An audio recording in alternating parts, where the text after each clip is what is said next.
Chapter 321, The Green Knight, Boneless Bird.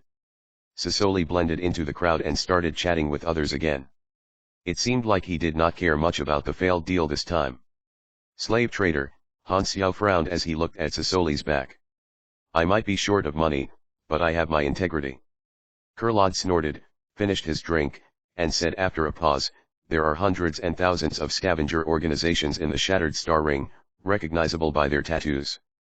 Some scavengers also do other shady business, like robbery, kidnapping, and extortion. That Sisoli is the middleman for the slave trade, in charge of looking for targets. He belongs to the Boneless Bird Scavenger Group, a tough criminal group wanted by many galactic civilizations in Godara. The slave trade specializes in capturing rare species and supers, selling them to customers with demands for viewing or beast fighting. Supers were very common in the universe but far less common than normal people. In the eyes of the people in the galaxy, supers were considered trained warriors or talented geniuses. Supers had higher positions, and some normal people started to have thoughts about controlling supers. Thus, gladiator shows appeared. It was like watching a higher-grade boxing competition. The audience enjoyed watching the supers fight each other to death both visually and mentally. Some official arenas hired supers with high salaries, and some underground arenas bought super slaves. Therefore, the supers were always quite popular in the slave market. You guys have been targeted, so it's best to be careful, but scavengers won't do things that will cost them a loss. You should be safe in the spaceship since I rejected him, and he won't continue to try, Kurlad said. I feel that his target isn't us natives. Han Xiao thought about. The spaceship suddenly shook and got out of the light-jumping state. The window at the side of the hall showed the short-horn star closing in on a dark gray planet. Its surface was covered with mountains, and there was not any hint of green. It was just a desolate rock, with dark and black streams formed from the dead rivers. This was Star Zone 5, filled with dangerous places, and this planet was one such place. Its danger level in the Godara star map was medium-high, which meant there was more than a 40% chance that an investigator would die there. Planet Aquamarine's danger evaluation in their database was only low. The spaceship entered the atmosphere, hovered high up in the sky, and let out its airdrop cabins to collect the new passengers on the ground. The public spaceships would fetch passengers on their way of the journey, and there was someone on this planet that had called for the Shorthorn Star Travel Agency. The passenger that had just boarded at the VIP entrance was covered in a ragged white cape. The body shape under the cape was tall and large, and a big bag was hanging across his body. His footsteps were very heavy, accompanied by the clunk of metal clashing. Coming in front of the scanning gate, this person unbuttoned their cape and showed their real face. He was shockingly half man, half machine. A very large area on his body had gone through mechanical modifications. Pipes and wires were hidden between the gaps of the armor, indication lights flashed, and only his right arm was human of his four limbs. There was no modification above his neck. He looked cold and handsome, especially his sharp eyes, which gave off an unwelcoming aura. The eyes of this person were light green, beautiful like emeralds. His skin was very pale, and his half-machine body was full of scars from battle. After the scan was complete, a sound came out of the broadcast. Welcome aboard Shorthorn Star. You have reserved the business cabin. Your passenger identification number is. Please enjoy your journey. The business cabin hall was at another place. There were not as many passengers there as the economy cabin, so its environment was better and quieter. This person had no intention of stopping. He walked past the hall and went straight back to his room, with the passengers in the hall looking at him with shock. Is that the Green Knight? That's him all right, one of the very few warriors of the Sunil family, high-class mercenary of the Mercenary Alliance, a very strong guy. How unexpected to see him here. Didn't they say the Sunil family migrated? The people chatted among themselves and subconsciously lowered their voices. It was like they feared that person and did not want him to hear. Of course, Han Xiao did not know who had boarded the ship. The broadcast announced that the next stop was another star zone. There would still be a few more stops before they arrived at the Ubaili hub, but he was patient and not in a hurry. He made use of the time to gather information from the passengers and the galactic channel on the communicator. The communicator also worked as a television. With advanced technology came psychological enjoyments. Many channels were dedicated to playing all sorts of entertainment shows. Han Xiao found quite a lot of good stuff in one of Kurlad's files called Investigator Work Documents. After looking at it for a while, Han Xiao turned it off in silence, his eyes burning. Godarans really know how to play. Kurlad drank alcohol every day, and his allowance was finished very soon. He asked for more money from Han Xiao but came back to no result. Thus, he then slept in his room every day, totally lacking the attitude of one who had been kidnapped. In fact, Han Xiao was amused at how calm this Godaran was. Life in the spaceship was simple and quiet, he just wanted to arrive at the destination peacefully. However, change came without any warning. In some area on the way of Shorthorn Star's route ahead, a few scavenger spaceships hovered in the universe quietly. Their designs were unique with signs of being modified unprofessionally. This was the unique style of scavengers. The boneless bird logo was painted on the side of the spaceships. In the main ship's internal deck, scavengers from different species were having a party. The boneless bird leader was sitting on the high chair, holding a barrel and chugging it down while laughing out loud. The leader of boneless bird was called Serpent Braid.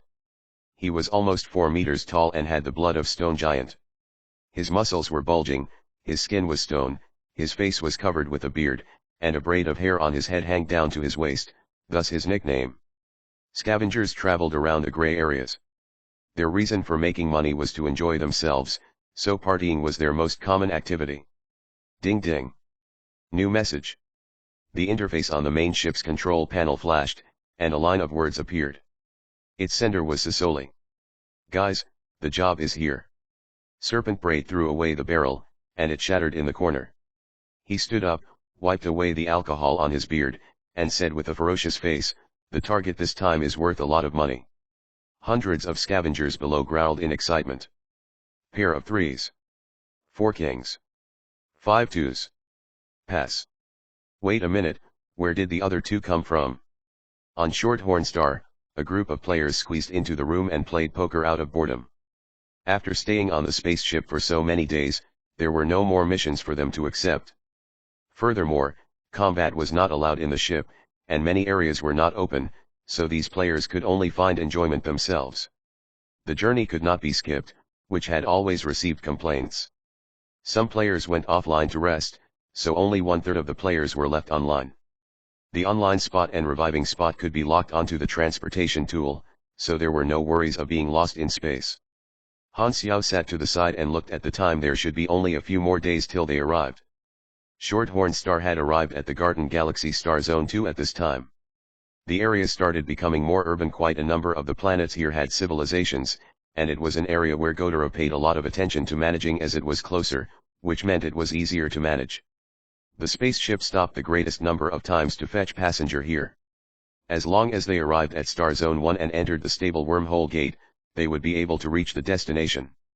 At this moment, the ground started to tremble unusually. A piercing alarm sounded from the broadcast instantly after.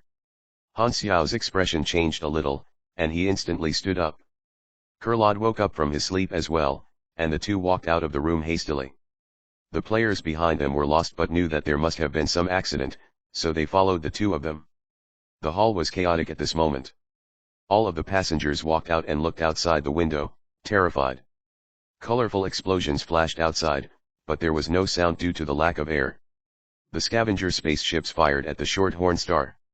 The Shorthorn Star had already activated its high-energy shield, and a light yellow energy shield protected the spaceship like an eggshell. The scavenger spaceships were much smaller than Shorthorn Star, but they were also much more agile because of that. They dodged the attacks and dashed around, but Shorthorn Star could not dodge anything due to its large size. It could only endure the attacks with its shield. Chapter 322, Attack. This is the captain of Shorthorn Star speaking. Passengers, we have encountered an attack from scavengers. We will start to turn our engine to its full capacity. As long as we enter the jump gate, we will be able to get rid of the enemies. Please do not worry, the enemy will definitely not be able to break the defense. We are very experienced in facing attacks. This time, the voice from the broadcast was no longer an electrically mixed voice. It was the firm and manly sound of the captain, comforting the passengers. As a low-class travel agency, the Shorthorn Star could not always avoid facing robberies from scavengers and space pirates, so Shorthorn Star had gone through special modifications. Thus, its shield was very tough, easier to escape. This isn't good. Han Xiao had a heartache. He just wanted to arrive at the destination safely. Why did it have to be so difficult? A space attacks was something that he could not deal with at his current strength. To a certain extent, he could only hope for the best. More than a dozen scavenger spaceships surrounded and attacked. There was a total of 3 logos. Suddenly, Han Xiao recognizes one of the logos. Boneless bird. Han Xiao immediately thought of Sisoli from a few days ago, and he went to look for him in the crowd right after but could not find him. Sisoli had disappeared without a trace.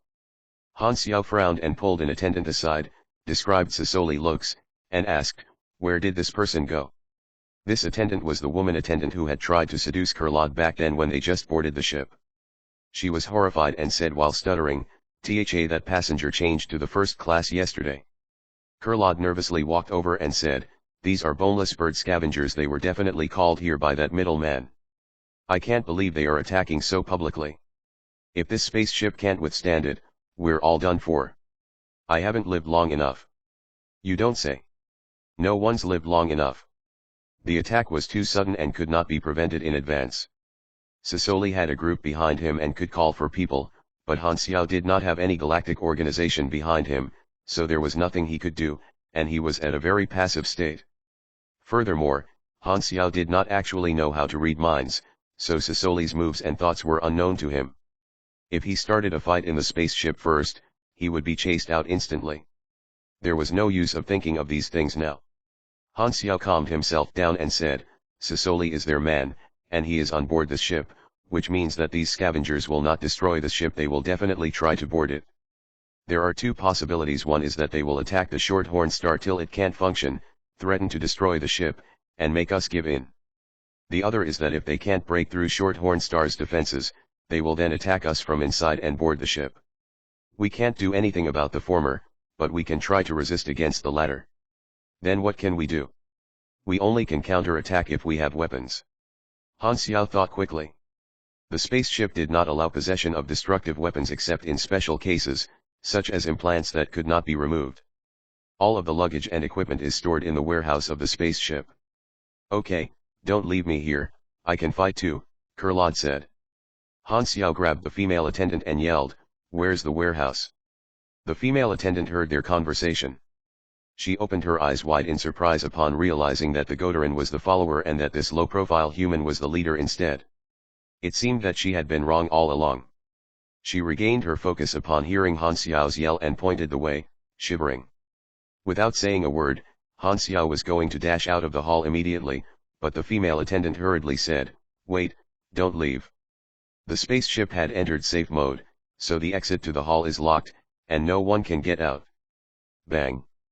The players used their strongest attacks one after another. With a loud bang and streams of light, the broken mechanical lock shattered, and the metal gate was blasted away. Han Xiao did not slow down. He led the group and charged out of the gate. The remaining passengers in the hall were left panicking and lost. The scavengers and the Shorthorn Star were still in a stalemate.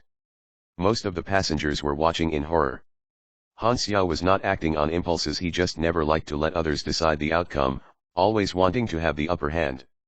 If the Shorthorn Star could escape successfully, of course, that would be the best outcome, but if its defenses were broke through, these actions that he took now in advance would be crucial. If they only started to prepare themselves after they break in, it would be too late. The group ran for about 10 minutes. The tremors from the attacks never stopped. They could feel the Shorthorn Star trying to speed up, but it just could not enter the wormhole tunnel. Han Xiao knew that something was wrong. There was a lot of equipment that could stop spaceships from entering the wormhole tunnel, and since scavengers did robberies, they definitely possessed such equipment to prevent their prey from escaping. Suddenly, the spaceship trembled tens of times harder than it did before with deafening sounds of explosions. The group staggered and almost fell. Han Xiao's expression turned very serious. The universe was a vacuum, so the sound of the explosion meant that the enemies had destroyed the shield and broken in. This captain had jinxed it. The moment that he heard the sound, a notification showed on his interface. "You have triggered an emergency mission, protect Shorthorn Star. Mission introduction. Due to certain reasons, some groups of scavengers have their eyes on Shorthorn Star. They are preparing to board and attack all the passengers. Your fate is intertwined tightly with the spaceship. Mission requirements: repel all the scavengers and protect Shorthorn Star. Reward, 350,000 experience, 1,500 in as, unlock area prestige. Looks like the scavengers chose the second method. There are two other scavenger groups other than Boneless Bird. The reason for them to work together and attack us is definitely more than just to capture a group of slaves. Han Xiao turned around and saw the 20 or so players behind him standing in a daze, which meant that they were looking at their interface and had triggered the same mission. Fortunately for him, he would not have to spend his own quota. Han Xiao opened the communicator and realized that there was no signal. There could only be one explanation for such a phenomenon: the scavengers had advanced equipment that could block the signal, which was definitely to prevent their prey from requesting help from nearby civilizations. It was clear that they were very well prepared and determined to catch their prey. The enemies have broken in, Han Xiao said with a low voice. We can't rely on the guards of this spaceship, and I don't want to give up fighting. We have to protect this spaceship. I have a plan. First, we'll retrieve our weapons from the warehouse. Then, we'll split up into 3 groups. One group will head toward the main control room, and another group will look for the captain and the cotters. They have authority to operate the spaceship, so the enemies will definitely head toward these 2 targets as well. There's a very high possibility that we will get into combat, and we know nothing about how strong the enemies are, so act with caution. The last group will find the emergency escape ship. Such a large spaceship definitely has this kind of measure, so this will be the last resort. Players splitting up was very advantageous. They communicated with their interface, which would not be blocked, and Han Xiao could control the situation by talking to the players. No one had any objections. Without further ado, Han Xiao led the others onward and immediately headed toward the warehouse. On the side of Shorthorn Star, a hole had been created on the shield by the scavengers' focus fire. Before the shield could recover, mechanical horns extended from 7 scavenger spaceships and rammed into Shorthorn Star.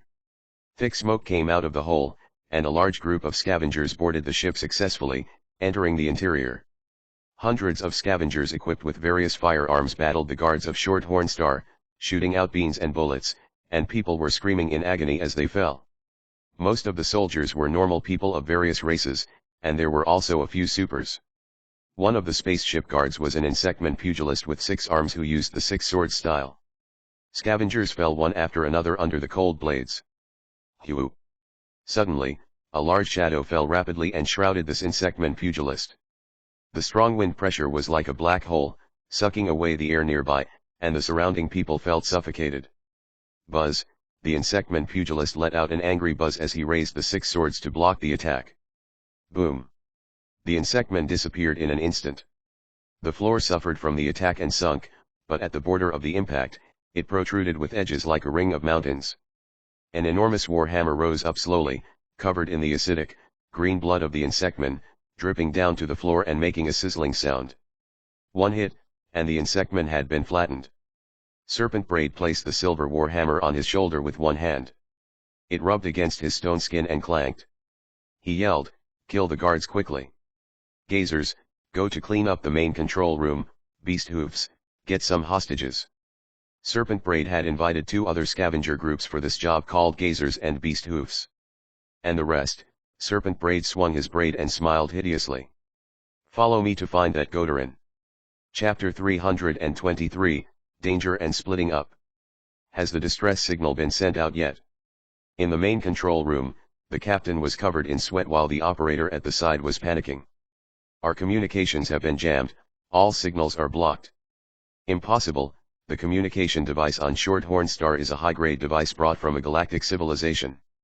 How do these scavengers have such high-grade equipment? The captain was shocked and furious. Galactic long-range communicators had universality and diversity, causing signal-blocking devices to be very expensive. Furthermore, the enemy had an anti-jump device that could disrupt the space and prevent jumping. The captain was devastated. These scavengers are way too well equipped. The Shorthorn Star was unable to escape or request help. It could only last for a short time with its shield and armor. There was still a chance to survive. If the high energy in the area was captured by the detectors Godara set up around the galaxy, security would rush to help. In the populated star zones, the ruling civilization was the main security. The detectors were very sensitive, and some of them had fixed locations, monitoring a large area with artificial intelligence, like a secured perimeter. At the time, Shorthorn Star was flying toward the nearest detector. Since they could not space jump, it would take them about 20 to 25 minutes to reach the secured perimeter at full speed. The scavenger spaceships were small and agile but not very powerful in their attacks. The shield could barely last for this amount of time. However, the enemies boarding the ship were the imminent threat. The guards in the ship were gradually losing, and their target was definitely the main control room. If the main control room was taken, it would mean that Shorthorn Star had lost. At that point, escaping would become a dream. Only 1/3 of the guards are left, they're retreating and can't stop the enemies. The scavengers are coming toward the main control room. Captain, what do we do now? An assistant looked at the surveillance image and shivered nervously. Try to negotiate. The captain clenched his teeth, turned on the broadcast, and with not much hope, expressed that they were willing to pay them passage money. However, the scavengers did not reply. It was clear that they wanted to take the entire ship. The scavengers had only blocked the signals outside, so the internal broadcast in the ship could still function. Guards fell one after another in the surveillance image, and the captain was getting desperate. Suddenly, his expression changed, and he asked, quickly, "Get the passenger list, see if there's someone strong." Someone frantically filtered the passenger list, and a few people's identities were displayed. All of them was slightly renowned combat personnel, and among them, the most famous one was the high-level mercenary the Green Knight. The Green Knight? It's him. Great. The captain was overjoyed. He hastily announced through the broadcast, "Passengers, the situation right now is very urgent. The scavengers are heading toward the main control room. I hope the passengers with combat abilities can help us. This is saving yourselves, too, and I will pay a large monetary reward." The current situation was almost desperate. They would only have a chance to escape if the enemies on the ship could be defeated, so the passengers were his last hope. The captain could only rely on the passengers, especially the renowned Green Knight. Hue! The warhammer swung sideways and blew away a large group of the spaceship guards. Serpent Braid swung the warhammer with one hand, covered in grey pugilist flames. The bullets and low-level energy beams could only leave white marks on his stone skin. This was his race talent, making him very tough. He was laughing insolently, charging forward with ease, and forced the guards away. The battle in the ship was heated. The shield outside was covered in explosions too. It was like a song of war. "Where are we now?" "Boss, first class is right ahead. Sisoli is waiting for you there." Not long after, the metal gate of the first class appeared in front. It was locked. Serpent Braid held onto the handle of the hammer with both hands this time, spun around twice, and bashed the gate. With a loud bang, the gate was blasted away. Sisoli walked out with a smile and said, "You're finally here. Good job. Where's that Godarin?" "In economy class." "Good." Serpent Braid grinned, turned around, and saw a group of passengers freaking out. He then ordered, "Capture all of them as hostages. Some of you stay here to guard." A group of scavengers cuffed small black rings onto the passengers' hands and feet, which then extended automatically into mechanical cuffs. They were very thick and tough, and even normal supers could not escape them. All of those passengers were taken hostage. There were a few supers in these passengers, but the scavengers outnumbered them. After seeing Serpent Braid's strength, any will to resist vanished. Serpent Braid then headed toward the economy class hall and brought those passengers under control once again. They searched carefully, but there was no sign of the Godarin, which made him furious. "I only moved to the first class yesterday, and the spaceship never made a stop," Sisoli said hastily. "He is definitely still on the ship." Serpent Braid grabbed the head of a passenger and yelled, "Where's that Godarin?" They broke through the door earlier and ran out," the person answered hastily. Bang! His head was crushed. Blood splattered onto the faces of the other hostages, and they screamed. Serpent Braid shook his hands and said angrily, "They actually ran away. Go, find them now." Before he could finish his sentence, the voice of the other group of scavengers came out of the communicator. "Request for backup. We met a strong super on the way to the main control room and were stopped. Please help." "Boss, the target is in the spaceship and won't be able to run away," Sisoli said hurriedly. "We should take over the main control room first. As long as we have control of the spaceship, we will find the target sooner or later." Serpent Braid nodded and said, "Then let's go to the main control room." Sisoli, you stay here with some people to keep these passengers under control. No problem. The economy class passengers were cuffed and thrown aside. With the scavengers aiming their firearms at them, they were shivering and did not dare move. Serpent Braid took some people and headed toward the main control room. The spaceship was rather large, so it took some time for them to finally arrive at the scene. Corpses of the scavengers were scattered all over the floor. Serpent Braid saw a flash and a green burst of light like a fountain at the end of the path. About a dozen scavengers were thrown against the wall. Their bodies were twisted, and their bones were broken. The Green Knight stood at the path to the main control room with a cold face. Green streams of light covered his body like ripples. He was actually an Esper, able to control a special green energy that could be melded into various shapes, which could be used to attack and defend. It was considered a variant of force field type Esper power, and this was also how he had gotten his name. Look, Green Knight Lurton, a high-level mercenary, a remnant of the Senile race. Desire appeared in Serpent Braid's eyes. He gripped his warhammer, walked toward him with excitement, and said, "Finally, someone strong." Lurton's eyes were filled with coldness. He was a mercenary, so the reason he was helping was mostly because of the reward promised by the captain. Otherwise, he would have gone to find the escape ship long ago. His left mechanical arm folded and transformed, showing a black cannon muzzle. Laser beams shot out at an extremely high speed, penetrating through the chest of a few scavengers, leaving a burnt hole behind. The other scavengers looked for cover hastily and fought back. Serpent Braid was fearless. He charged forward with large strides. The lasers only left burn marks on his skin. He spun the warhammer covered in thick gray flames and bashed straight down on the Green Knight's head. Lurton raised his left arm. The green light formed a burning light shield and blocked his head. Bang! The impact rippled through the light shield, and green light splashed all over the place. 10 minutes earlier. In the Shorthorn Star warehouse at the tail of the ship, far away from the battlefield, the sound of the battlefield could barely be heard. Han Xiao and the others were flipping through the warehouse. Found it? Han Xiao finally found his box. He opened the password lock, and white and cold smoke billowed out. In it was the Amphiptera. He quickly equipped it, activated the system, and was soon surrounded by the suit's glow. Light from the energy core was shining bright, and blue energy flew through the pipes like blood. With the equipment in hand, Han Xiao felt relieved. He brought along all of his weapons and suddenly remembered Kurlad's requests. After some consideration, he held onto Wrath of Garrett and threw all of the remaining small golden spheres back to Kurlad. Your equipment, take it. Don't be a burden. Kurlad was stunned for a moment. He grabbed the small spheres and said solemnly, I will fight alongside you. Only half of the players were online, so it was only 20 or players who got their weapons back. We will split up into teams now, Han Xiao said in a low voice. As according to the plan, they divided into 3 groups. Frenzied Sword, fried eggplants with fish, and another guild would be going to find and take control of the emergency escape ship. Temple of God and Dynasty would go to cut off the scavengers' retreat route and stop the enemies from entering from the entrance they broke through. Kurlad and the rest of the players would be following him to the main control room, which was the most important task. At this moment, the announcement of the captain's request for help came from the broadcast system. Han Xiao's eyes sparkled after he heard it. Monetary Reward. Chapter 324, Expanding Profit, Initiatives? The space in the spaceship was limited, so he could not wear the Batwing's flying device.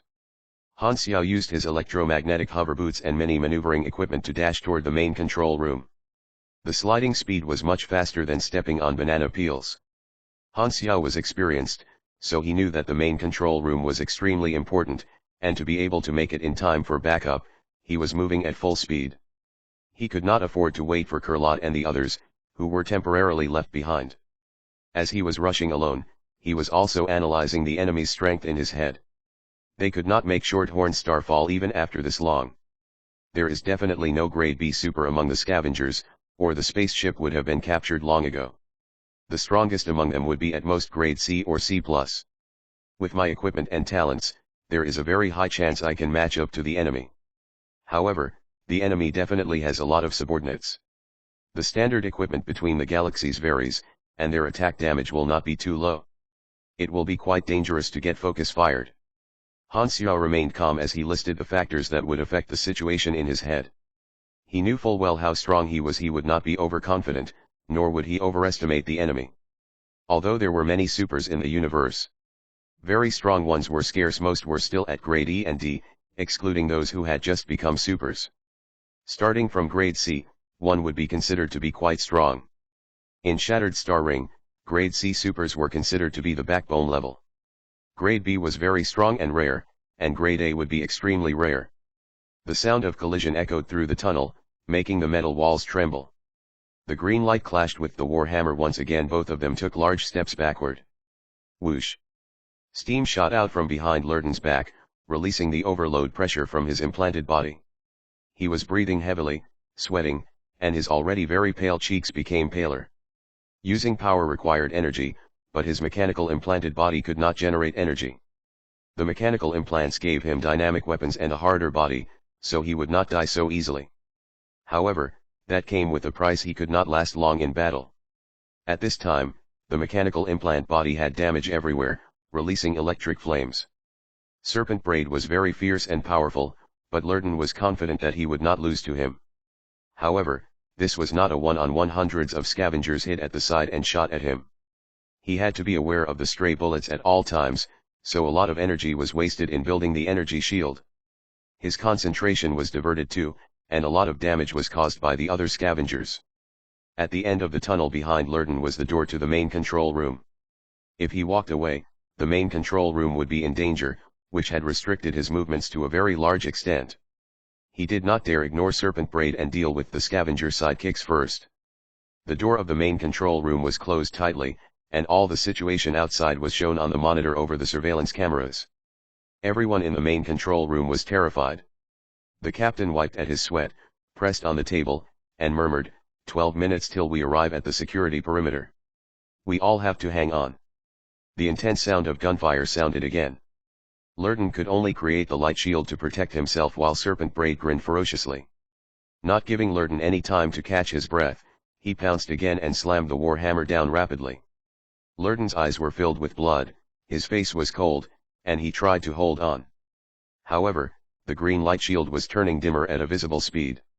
Suddenly, the light shield burst, and the warhammer hit the left side of Lurden's body without any hindrance.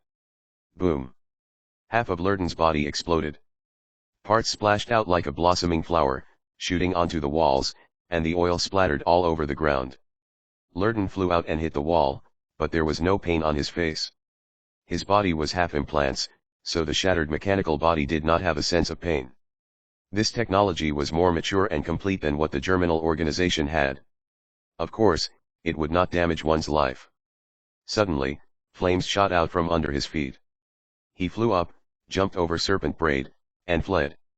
The reward was why he helped, his life was more important to him. Half of his body had shattered, and the situation was very critical, so he immediately fled without any hesitation. It was so rational it was almost too cold. This spaceship will definitely be lost. No matter what the scavengers want to do, I'm not their target. The security perimeter shouldn't be far from here. I just have to take the emergency aircraft to escape, the scavengers will not chase me.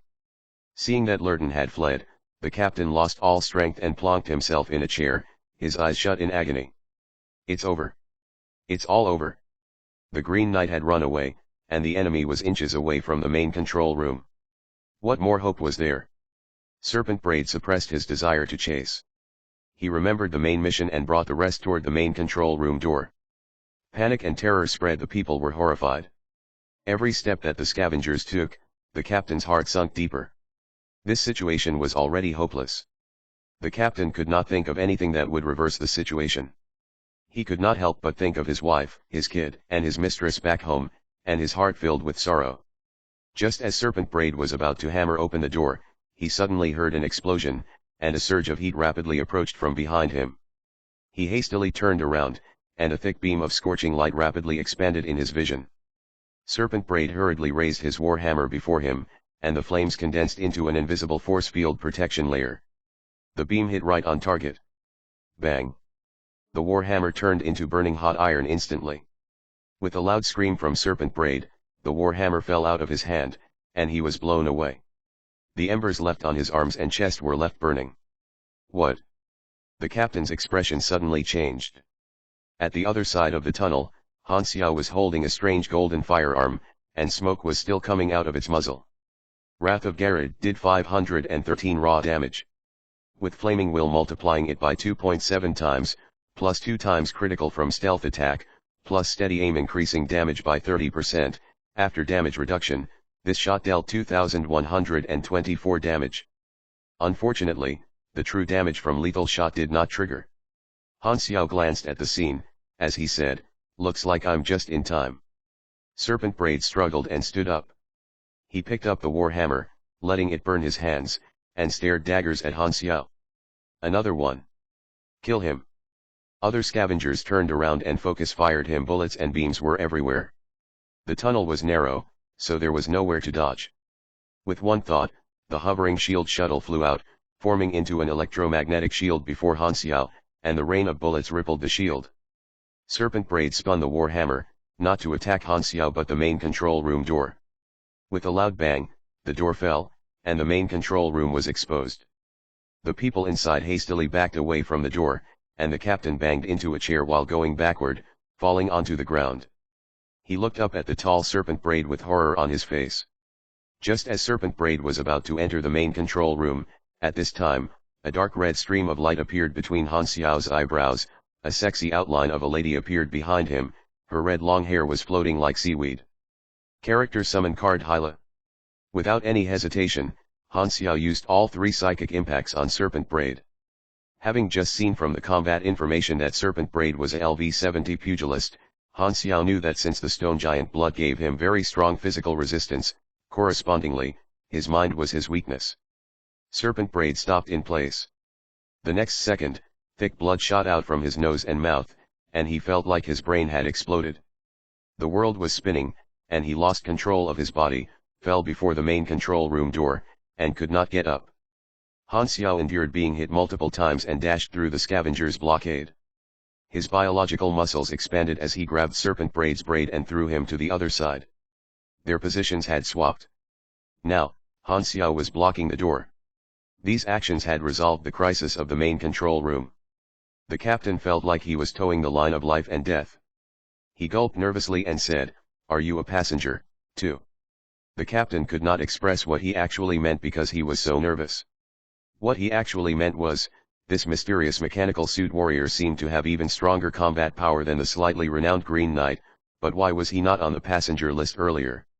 The captain had originally thought it was hopeless, but Han Xiao's appearance made him see the dawn once again. This time, Han Xiao turned around and said, "I heard you'll pay a reward."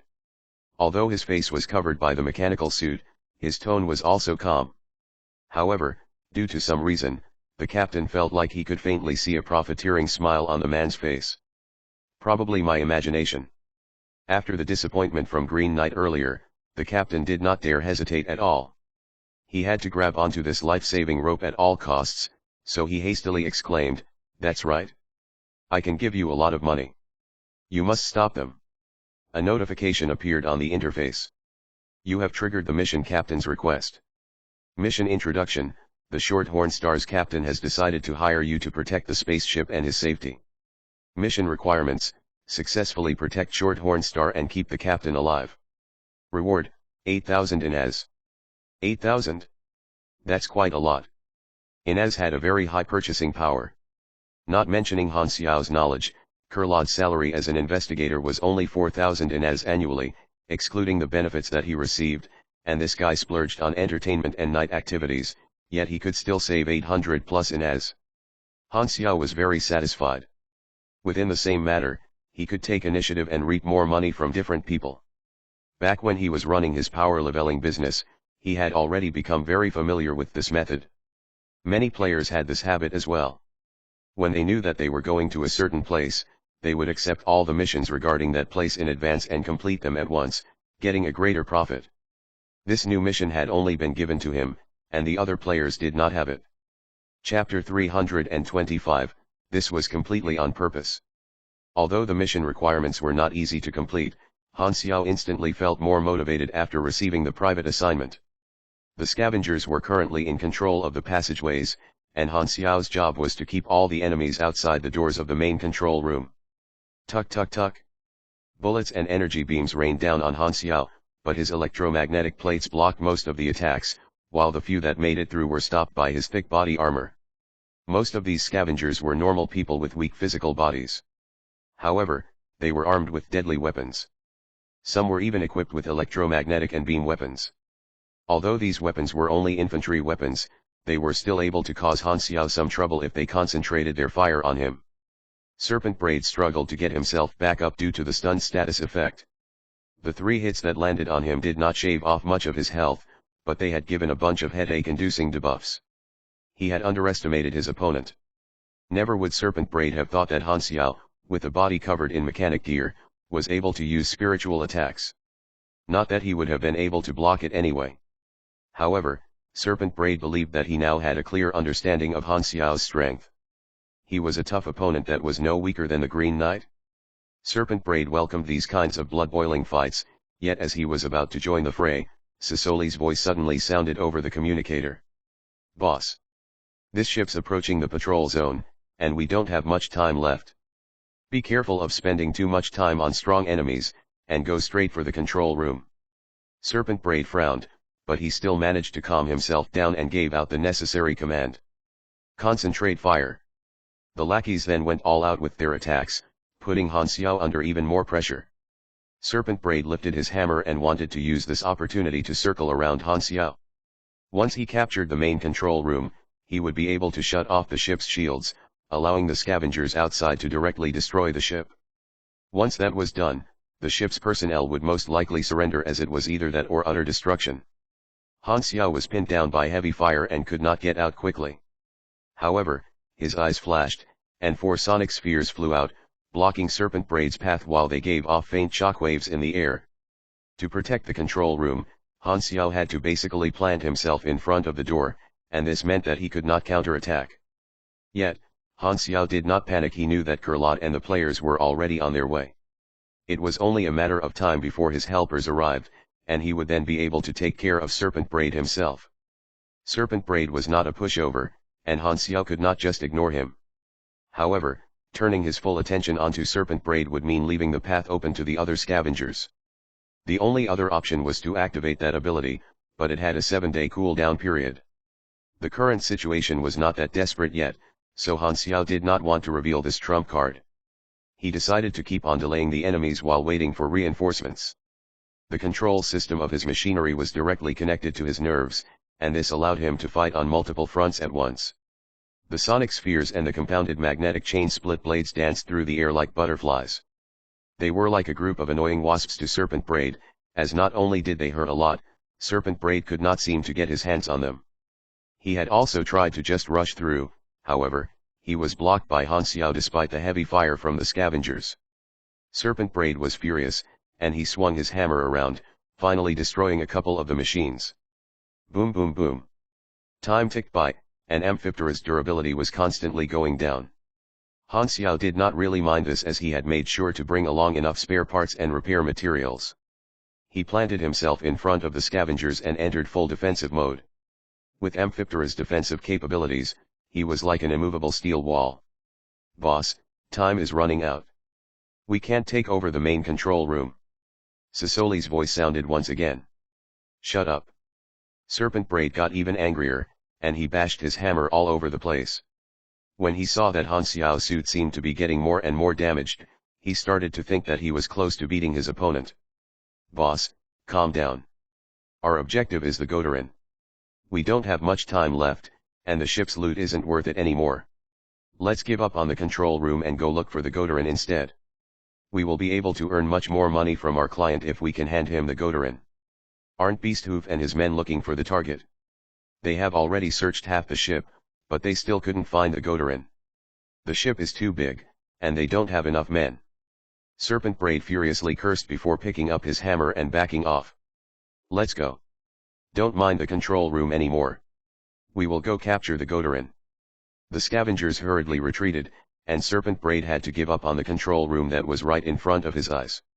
Han Xiao then finally realized the scavengers' goal. The scavengers' target is Kurlod. Han Xiao felt like there had to be more behind this. Send out the message. The plan has changed. Everyone is to now give up on all other tasks and look for the Godarin. Sisoli, take the hostages back to our ship. These hostages will still be worth some cash. Everyone else, look for the target. Seeing that their chance of capturing Shorthorn Star was close to none, the scavengers decided to change their strategy and go for their target instead. Once they have gotten hold of the target, they could then escape with the scavenger ship that was still flying right by Shorthorn Star. After giving out his orders, Serpent Braid glared at Han Xiao, as if telling Han Xiao that he was letting him go this time. At that moment, the other side of the passageway exploded in a burst of yellow, and the shadow of a spear danced through the air as it pierced through multiple scavengers. The scavengers that got hit all fell on the ground. Kurlad had finally arrived. He held the Godarin battle spear in one hand while holding a golden energy shield on the other, standing in the scavenger's path. With Han Xiao behind him, the scavengers were pincered between the two. Godarin. Serpent Braid could not have been happier. He never would have expected the prey to show up all by himself. Serpent Braid quickly took stock of the situation, and as if realizing something, he turned back to look at Han Xiao. So, you're with the Godarin. Do you think just you two are enough to take us on? I will have to thank you first for handing me my target on a platter. This development was just what Serpent Braid wanted. He no longer had to waste time searching through the ship, all he had to do was defeat the Godarin and take him with them. Serpent Braid roared and ran to Kurlad with his warhammer in hand. Boom! Kurlad held up his shield to block.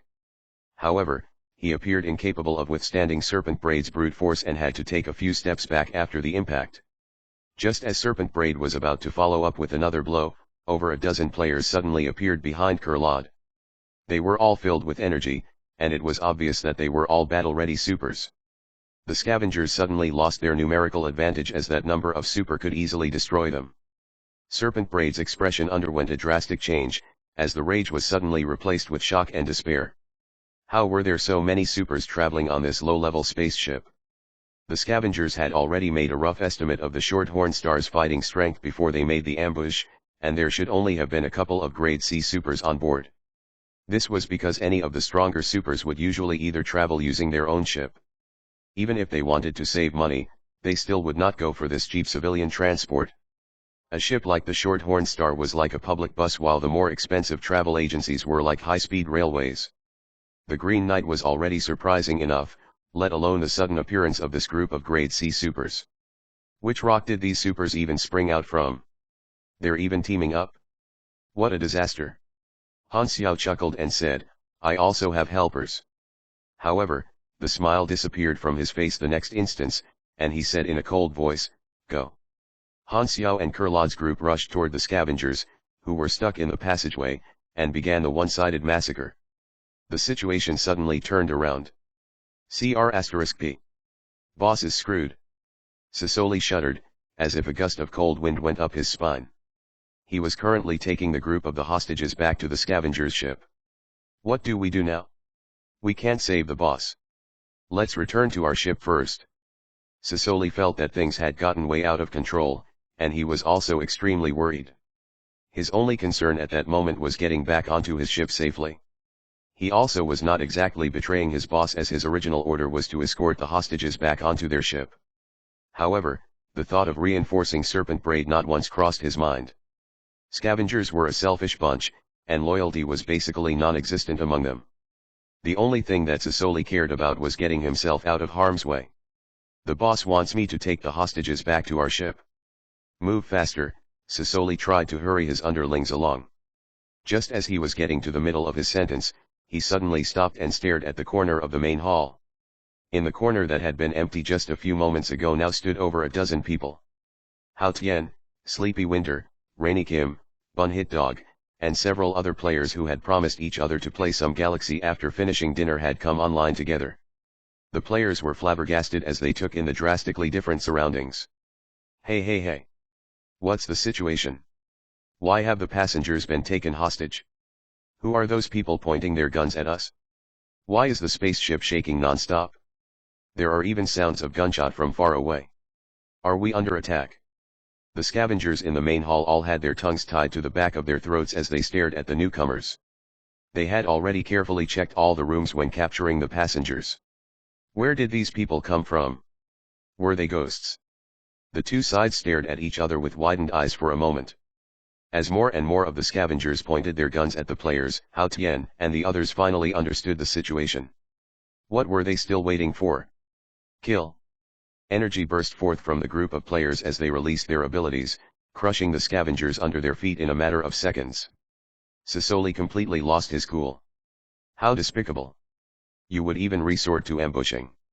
Chapter 325, The Secret Buyer. Frenzied Sword and a group of other players stood guard at the door to the launch bay for the escape pods while chatting with each other out of boredom. Everyone else is fighting while we're just sitting here doing nothing. It's not fair, complained Perfumed Bear. He was part of Fried Eggplants with Fish's trio, and he was a cute little kid. Our mission is also very important. We're guarding the escape path. Frenzied Sword tried to console the group, but then he also said in a depressed manner, but it does kinda suck. Sun Eggplant scratched the back of his head and said to Frenzied Sword, I don't think that we have properly met before. The dark horse of the Pro League and China's #1 mechanical pugilist, that's quite a name you've got. Frenzied Sword was feeling a bit embarrassed and humbly replied, you don't have to praise me that much. I just got lucky. The big names in the esports scene were always interested in meeting the new blood. As long as they had the results to back themselves up, it did not matter if they were only a newcomer. The group of people seemed to get along quite well. After a few more lines back and forth, Dancing Fish Dragon, who had remained silent for the most part, said, are you interested in signing with Fried Eggplants with Fish? Frenzied Sword hurriedly gestured with his hands, I really like Fried Eggplants with Fish, but Rivervale has been good to me. They are even in the process of building a new team around me. Oh, Dancing Fish Dragon replied and went back to not saying anything again. After chatting for a while more, the sound of footsteps suddenly arose from the far side of the launch bay. Frenzied Sword and the others immediately stopped talking and looked toward the source of the footsteps. Lurden showed up, and he frowned at the players. You aren't scavengers. Who are you lot? Who are you? Retorted Frenzied Sword. Lurden did not answer the question. He could tell that the players were not scavengers from their gear, and he suddenly felt alarmed as he did not know whether they were friend or foe or why they were guarding the escape pods. Are you, passengers? Lurden's eyes flashed. Sort of. Are you also trying to escape? Lurden pointed at the dozen ships and said in a deep voice, if you're willing to pay, I promise to protect you on your way. Even when at death's door, Lurden did not stop thinking about making more money. We aren't trying to escape. Black, cough cough. Someone told us to watch over here. The others are currently fighting the scavengers back on the ship, and things are looking good. Why would we run? There are still people fighting back. Lurden's eyes gave away his surprise, and he asked, how many more companions do you have? About 30 or 40. Lurden had thought that the main control room was certainly lost without him defending it. However, the sound of fighting and what this group of people had just told him clearly proved otherwise. He finally realized that he was not the only one trying to fight back against the scavengers. These people seemed quite capable, and the situation at the main control room seemed to be under control. So, there was no reason to escape anymore. I can still go back to help now and earn some money from the captain. Lurden had a change of mind and gave up on running away. He said in a deep voice, I'm a mercenary. My code name is the Green Knight. Where are your friends fighting? I can lend them some help. Frenzied Sword and the other players looked back and forth between themselves for a moment before they decided to point out where the others were engaging in combat with the scavengers. After getting this information, Lurden turned and was determined to kill his way back. Following the last anguished scream, Serpent Braid became the last scavenger standing in the passageway. His shaky form and his body full of wounds, along with his uneven breaths, made him look like a beast on its last leg. Kurlod fought alongside the players and had cleared away the other scavengers. Serpent Braid realized that the situation was getting bad and decided to break away from the fight. However, Han Xiao never gave him a chance. In a one-on-one, Han Xiao completely suppressed Serpent Braid. Han Xiao might as well have just hung him up and beaten him with a stick. Serpent Braid's health was already nearing zero, and he could barely hold up his hammer. Still want to struggle? Han Xiao's voice sounded over his suit's communicator while the sonic spheres span behind his back. Keep fighting, and you're dead for sure. A scavenger leader like you will definitely have a decent bounty on your head. Let go of your weapon, and I will let you go to jail peacefully. There's no point in losing one or more body parts now. The scavenger's mission to capture Kurlad had piqued Han Xiao's interest. The Godarin's influence in the Colton star cluster was considerably big, and although a random Godarin would not be worth that much, Han Xiao believed that there must have been some hidden motive behind this. Clank. Serpent Braid let of the hammer and allowed it to fall to the floor. The sudden change in weight caused him to lose balance, and he also crashed to the ground. He was out of breath, and his expression looked deathly. Serpent Braid felt that this should be enough to show his surrender. Although Serpent Braid was often a hot-headed person, he was no fool. At least he would still be alive in jail. Serpent Braid was thoroughly tied up. However, even while in a sitting position, the man's upper body was over 2 meters high. A thought suddenly occurred to Han Xiao when he saw this. It seems like this fellow is a hybrid between a stone giant and a human. With that huge of a difference in body size, it would be to be his human parent, regardless of their gender. Han Xiao instantly pressed on the brakes in case he accidentally thought up some horrifying scenes. Aren't these people a bit too free? It's not like it's a same-sex relationship. They're not even the same species. But who am I to assume that the reproduction part involved true love and not some weird fetish? This world is too scary. Han Xiao calmed himself down and threw away all the nonsensical thoughts from his mind. Tell me, who hired you? Why are you trying to kidnap the Godarin? Serpent Braid let out an angry snort before saying, don't even think that I will tell you that. Those in our line of work do not sell out our clients. Han Xiao smiled coldly and threatened, although we can get a bounty for turning you in, that doesn't mean that we have to turn everything in completely. Give me the information before I start taking parts off of you. My client is Dark Star, Serpent Braid answered almost instantly. Han Xiao smirked. A scavenger talking about loyalty. Ha ha. Kurlad, who stood to the side, immediately turned serious. Dark Star. After Kurlad's reaction, Han Xiao finally remembered that Dark Star and Godara were sworn enemies. Serpent Braid started to explain everything from the beginning. Dark Star has been buying pure-blooded Godarins in secret, for a blood sacrifice or something. The starting prices for captured Godarins were very high. We thought that it was a godly opportunity when we found a Godarin aboard a low-end commercial spaceship, so we contacted Dark Star to make some good money. We agreed on a deal, and our job was to capture the Godarin. That's pretty much it. Pure-blooded Godarins were very high up the hierarchy, and most of the Godarin observers would travel around in their own spaceships. Kurlad was truly unlucky to have been found by a random group of scavengers who were then hired by Dark Star. Han Xiao wanted to laugh and cry at the same time. So, obviously, the enemies were not on the hunt for some natives like themselves. The low security level on this ship gave the scavengers the courage to make the move. This was why Han Xiao wanted to travel with some higher-end travel companies, but Kurlad was just too much of a poor B*****. Money could not do everything, but one could not do anything without money. So, this all happened because of your poor *SS, complained Han Xiao. Kurlad felt extremely wronged. He was actually being accused of being poor by the man who robbed him. Was there still justice in this world? Although he was not the target, he still got in a little bit of danger this time. Han Xiao said under his breath, Dark Star. This group would have quite a bit to do with the mutation disaster. Never thought that we would get in contact so soon. After resolving the danger of the main control room, Han Xiao asked the players around him to contact the rest of their group. The players' communication through their interface could disregard range and physical barriers, and they were able to find out the situation with the other teams. Shorthorn Star was about to enter the patrol zone, and most of the surviving scavengers were trying to run back to their own ship. The players from Dynasty and Temple of God were the ones who had been sent to intercept the runaways, and it seemed like they were experiencing quite a fierce battle.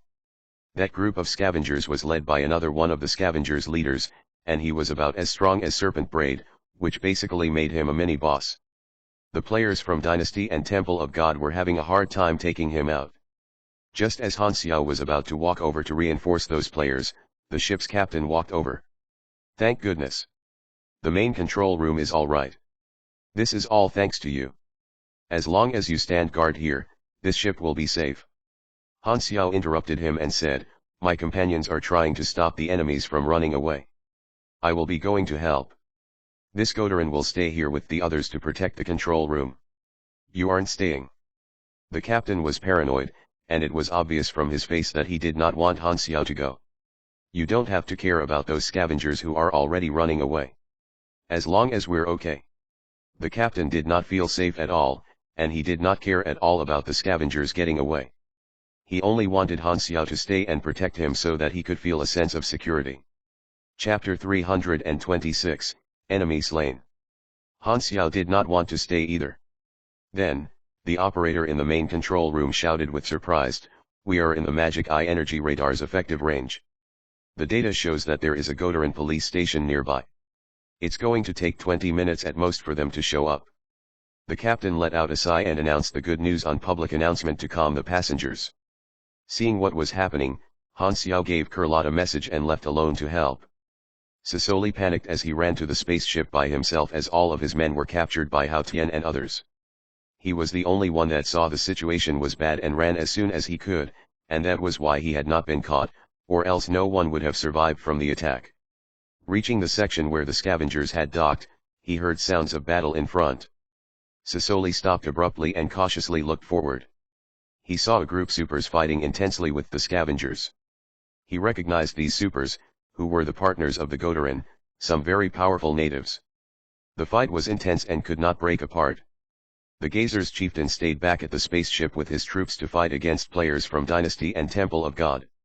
The chieftain of the Gazers was a birdman sorcerer with wings and an eagle's head. He was an expert in mental attacks, and he was the most troublesome enemy that the players had to deal with. The players had low resistance against mental attacks, so they constantly got stunned in the fight.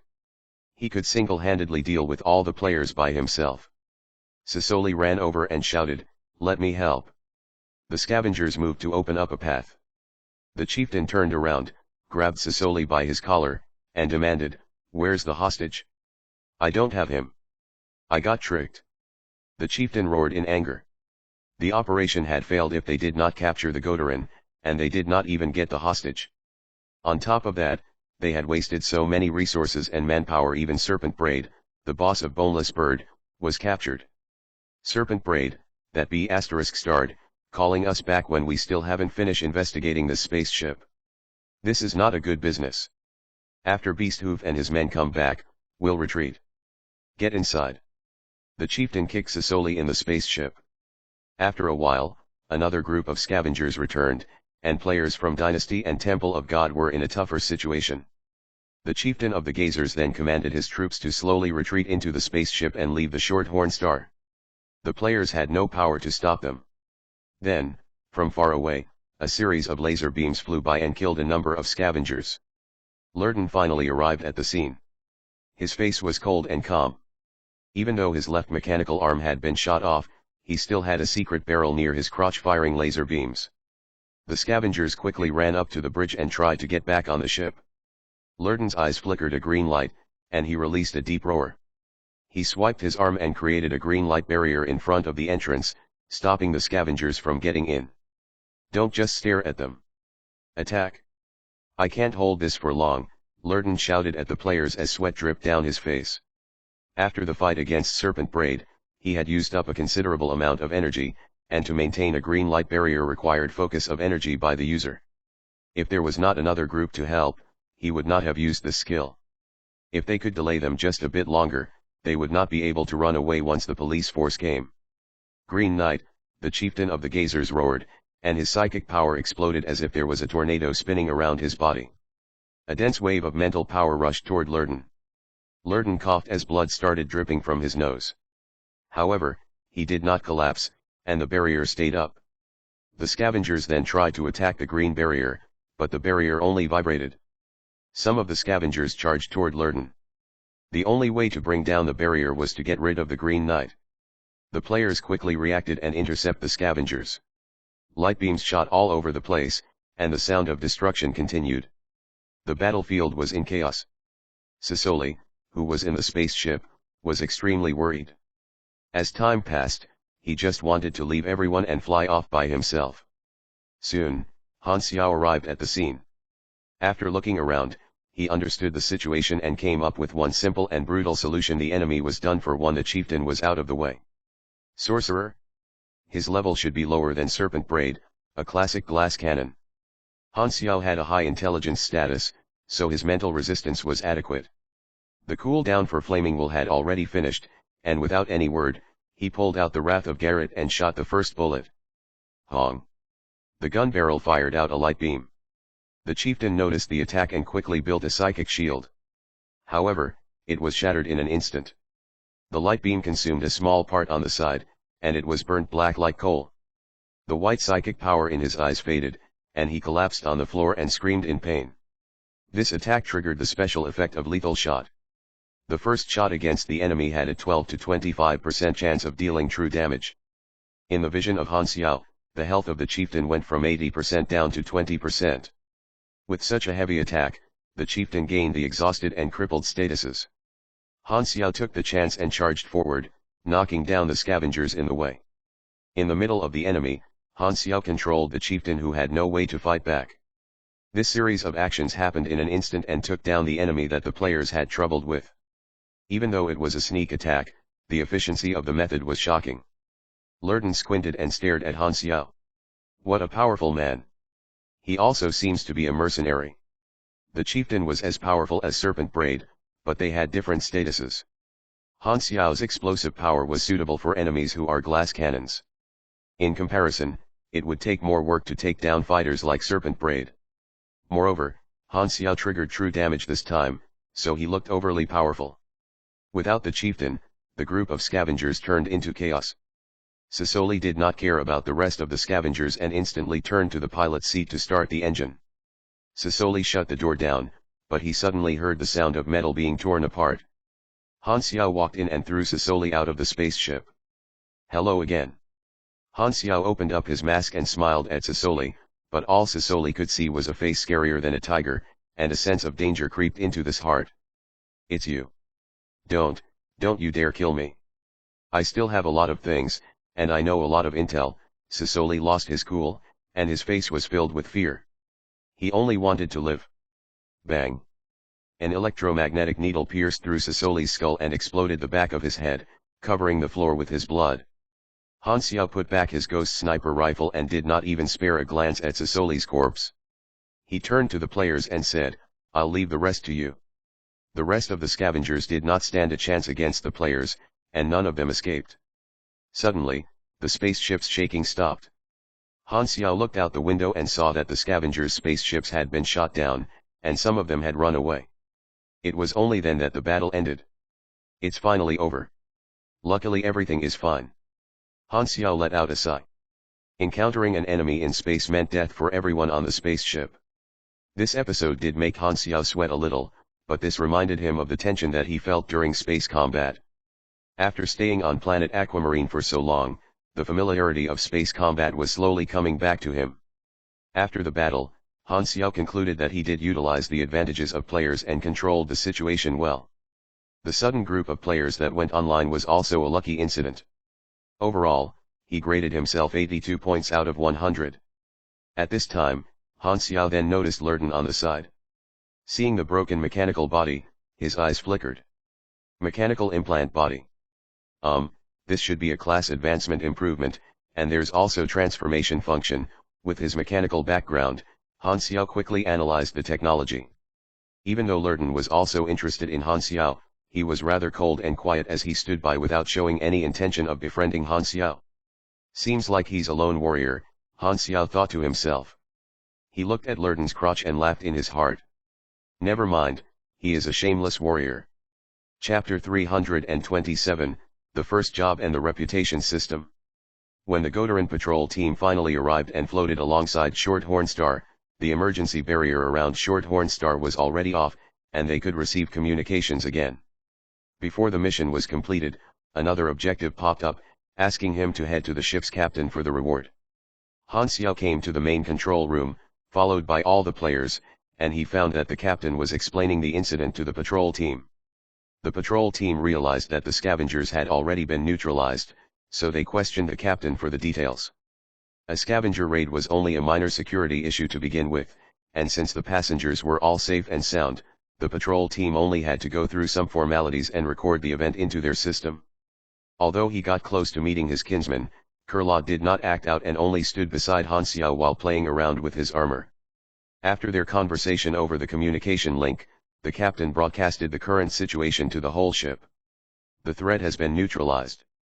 I apologize for scaring any of you. Shorthorn Star will now head directly to the Ubaili hub for docking and repairs. Sounds of celebrations and shouts could then be heard all over the ship as the surviving passengers hugged each other, glad that they were alive. After turning off the broadcast, the captain turned around to thank Han Xiao and the players. His face was full of emotions as he asked, "Please allow me to express my deepest gratitude. Could I know your name?" Han Xiao. The captain repeated this to himself a few times to make sure that he did not hear incorrectly.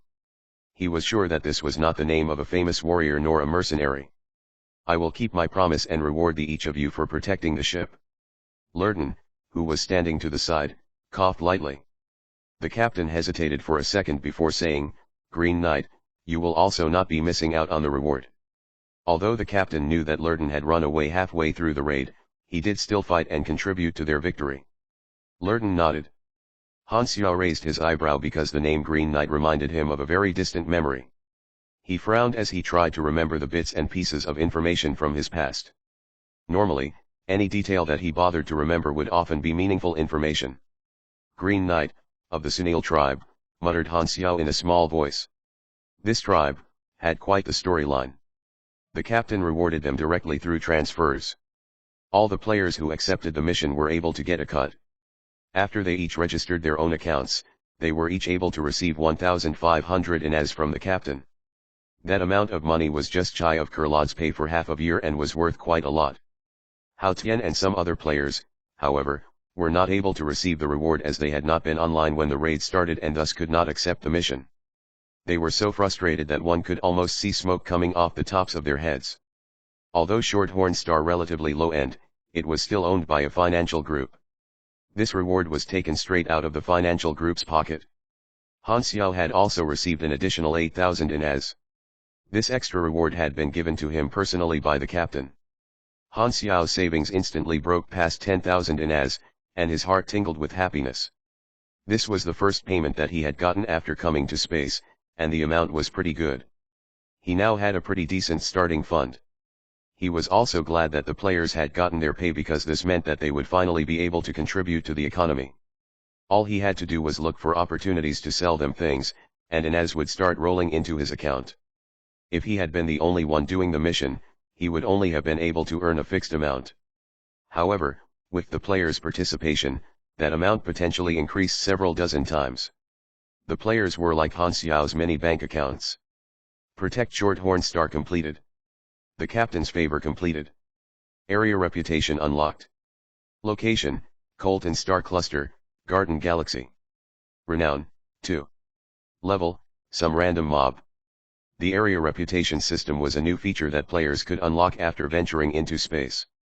The universe was wide, and from participating in all kinds of activities and missions, one could earn achievements as well as renown in their area. One's reputation points in the area was directly related to one's legend status. Earning reputation points was a must-do in order to become a legend in space. The larger the area, the harder it was to acquire renown. Protecting Shorthorn Star had helped Han Xiao build a good impression with the ship's backing financial group, allowing him to be written into their records. Area renown points were useful.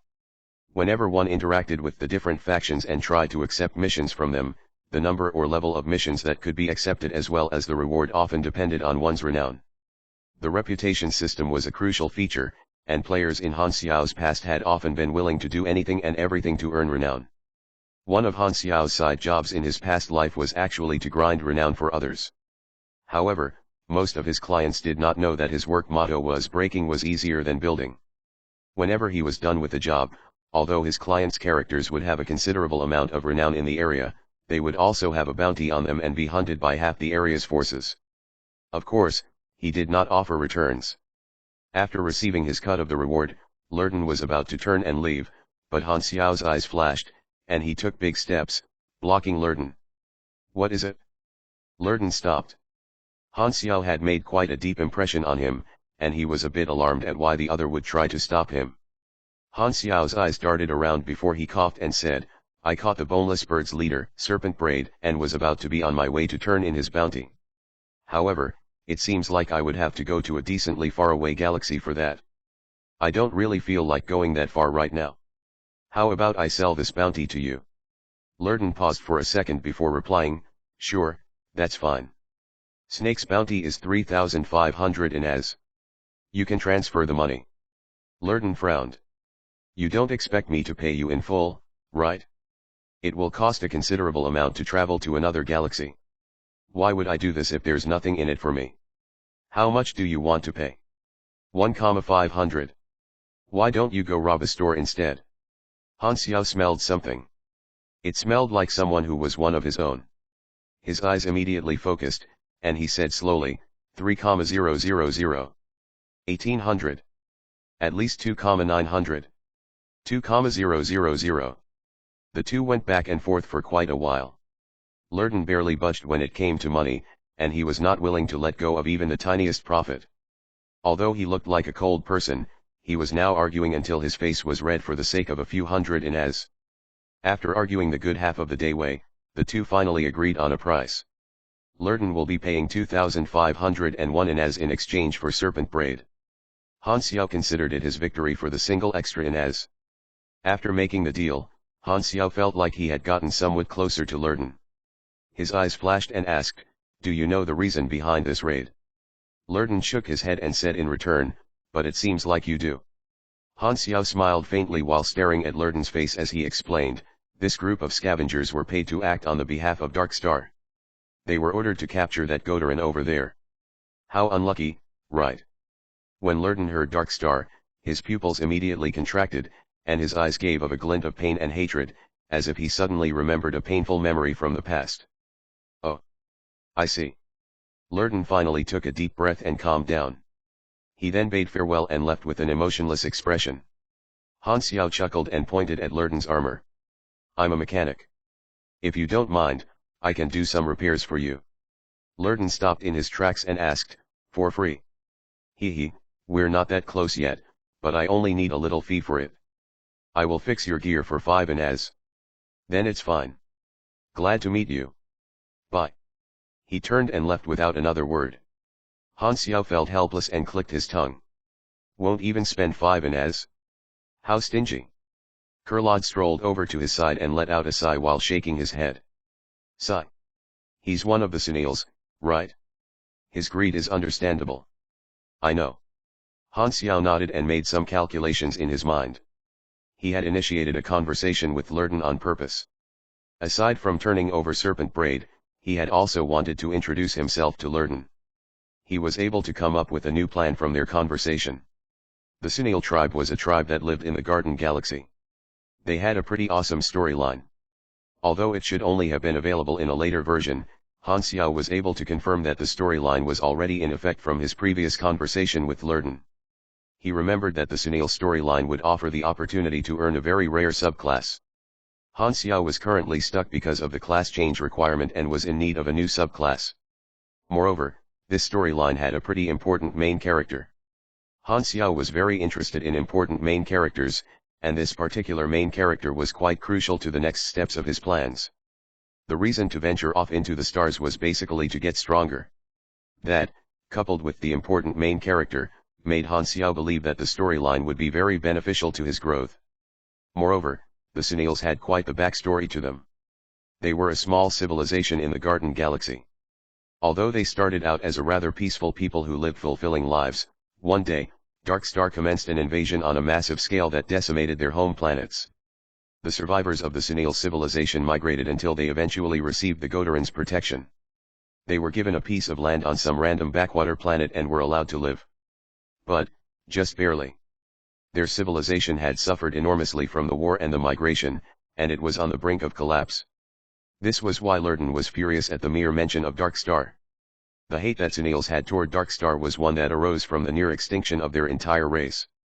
Chapter 328, The Ubaearly Hub. After the scavenger attack, Shorthorn Star headed straight for the Ubaearly Hub without making any stops.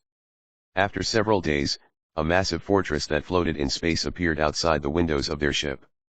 The Ubearly hub looked like something straight out of a sci-fi movie, with its colossal steel structures standing out in the backdrop of countless distant stars, like the supermassive synthetic skeleton of some alien mechanical life form. It looked both intimidating and mysterious at the same time. Spaceships came and went through its docks in an unceasing manner, and their massive engines left behind lines of multicolored light in space. Thousands of these lines surrounded the space station, and even though there was no sound in space, it was as if a magnificent firework show was being held. Such was the beauty of civilization. After turning on their communications channel, they started receiving signals from countless sources.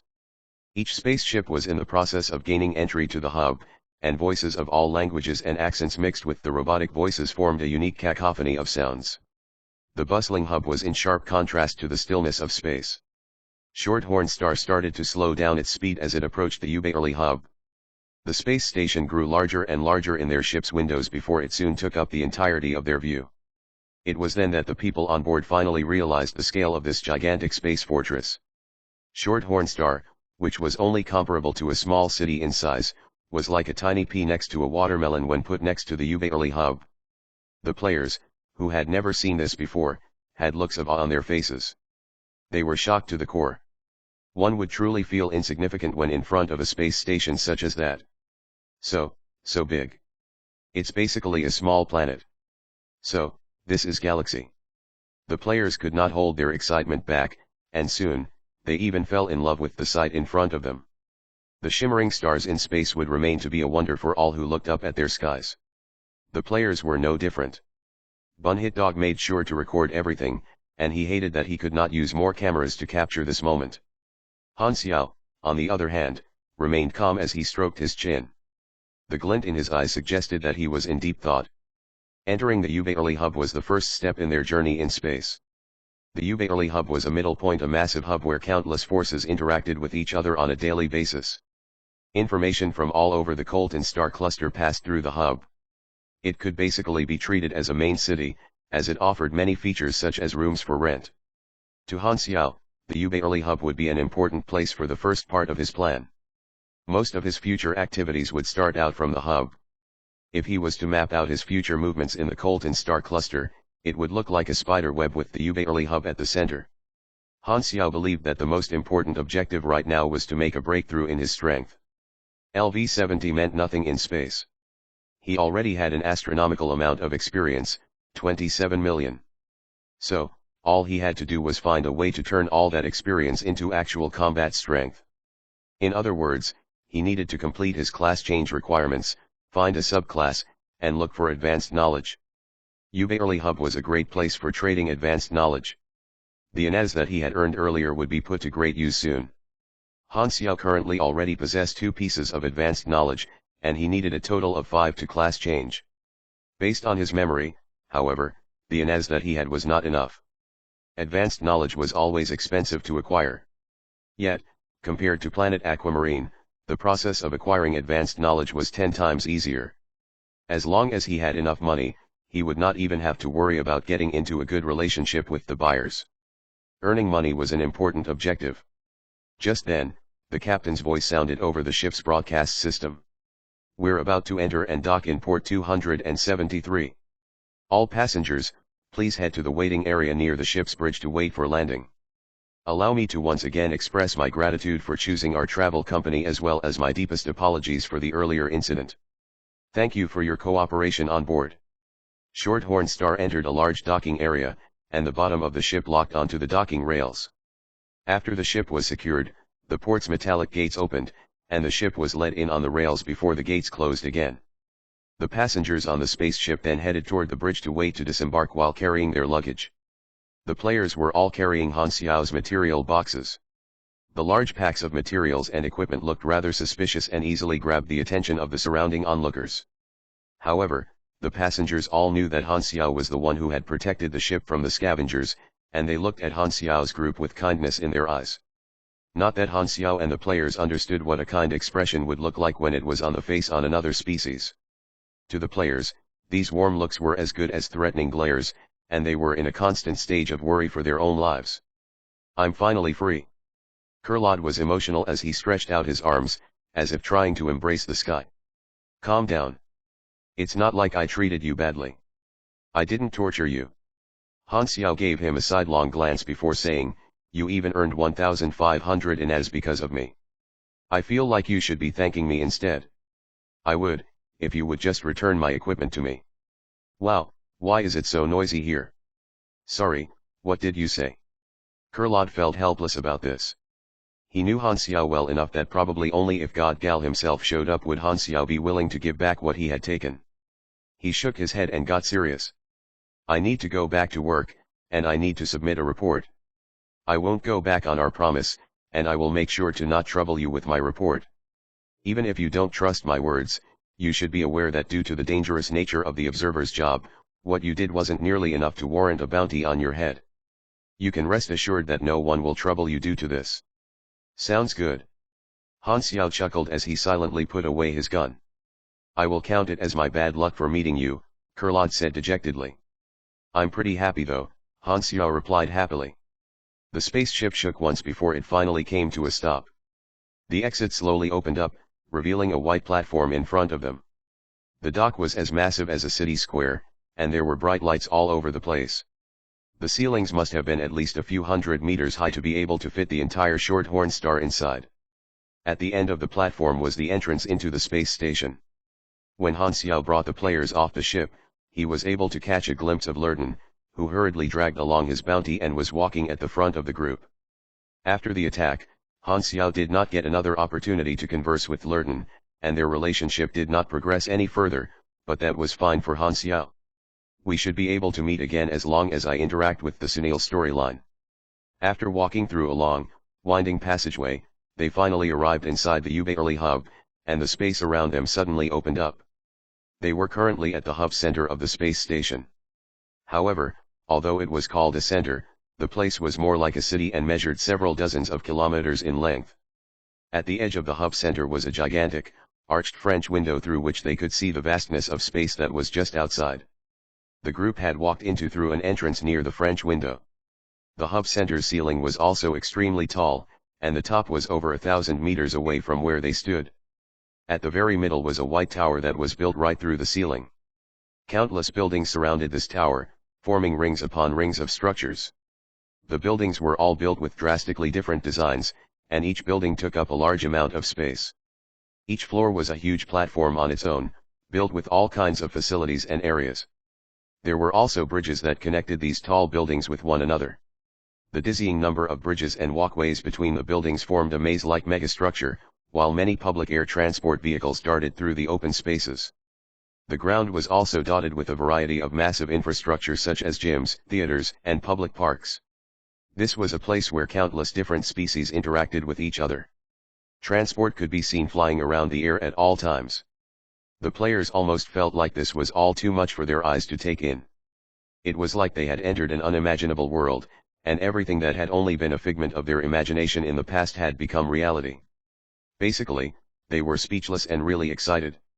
The hub center offers many features. Han Xiao's memories all started to come back to him. It can be divided into approximately 10 or so areas, and there are all kinds of restaurants, equipment shops, and entertainment centers such as bars and racetracks of all kinds of species. There are also training grounds designed for supers, which offer gravity training rooms, combat simulators, meditation rooms, mechanical workshops, as well as offices that offer jobs and employment for supers. There are powerful entities such as the Mercenary Alliance and the Mages Organization. There are also financial groups and other forces that are interested in hiring supers. There's also the trading center, which allows one to trade with people from all over the cluster, and there are also shipyards that specialized in building and repairing spaceships. Essentially, this place would be able to meet all his needs for a while. Ubaerli Hub would be a long-term base for his plans in the future.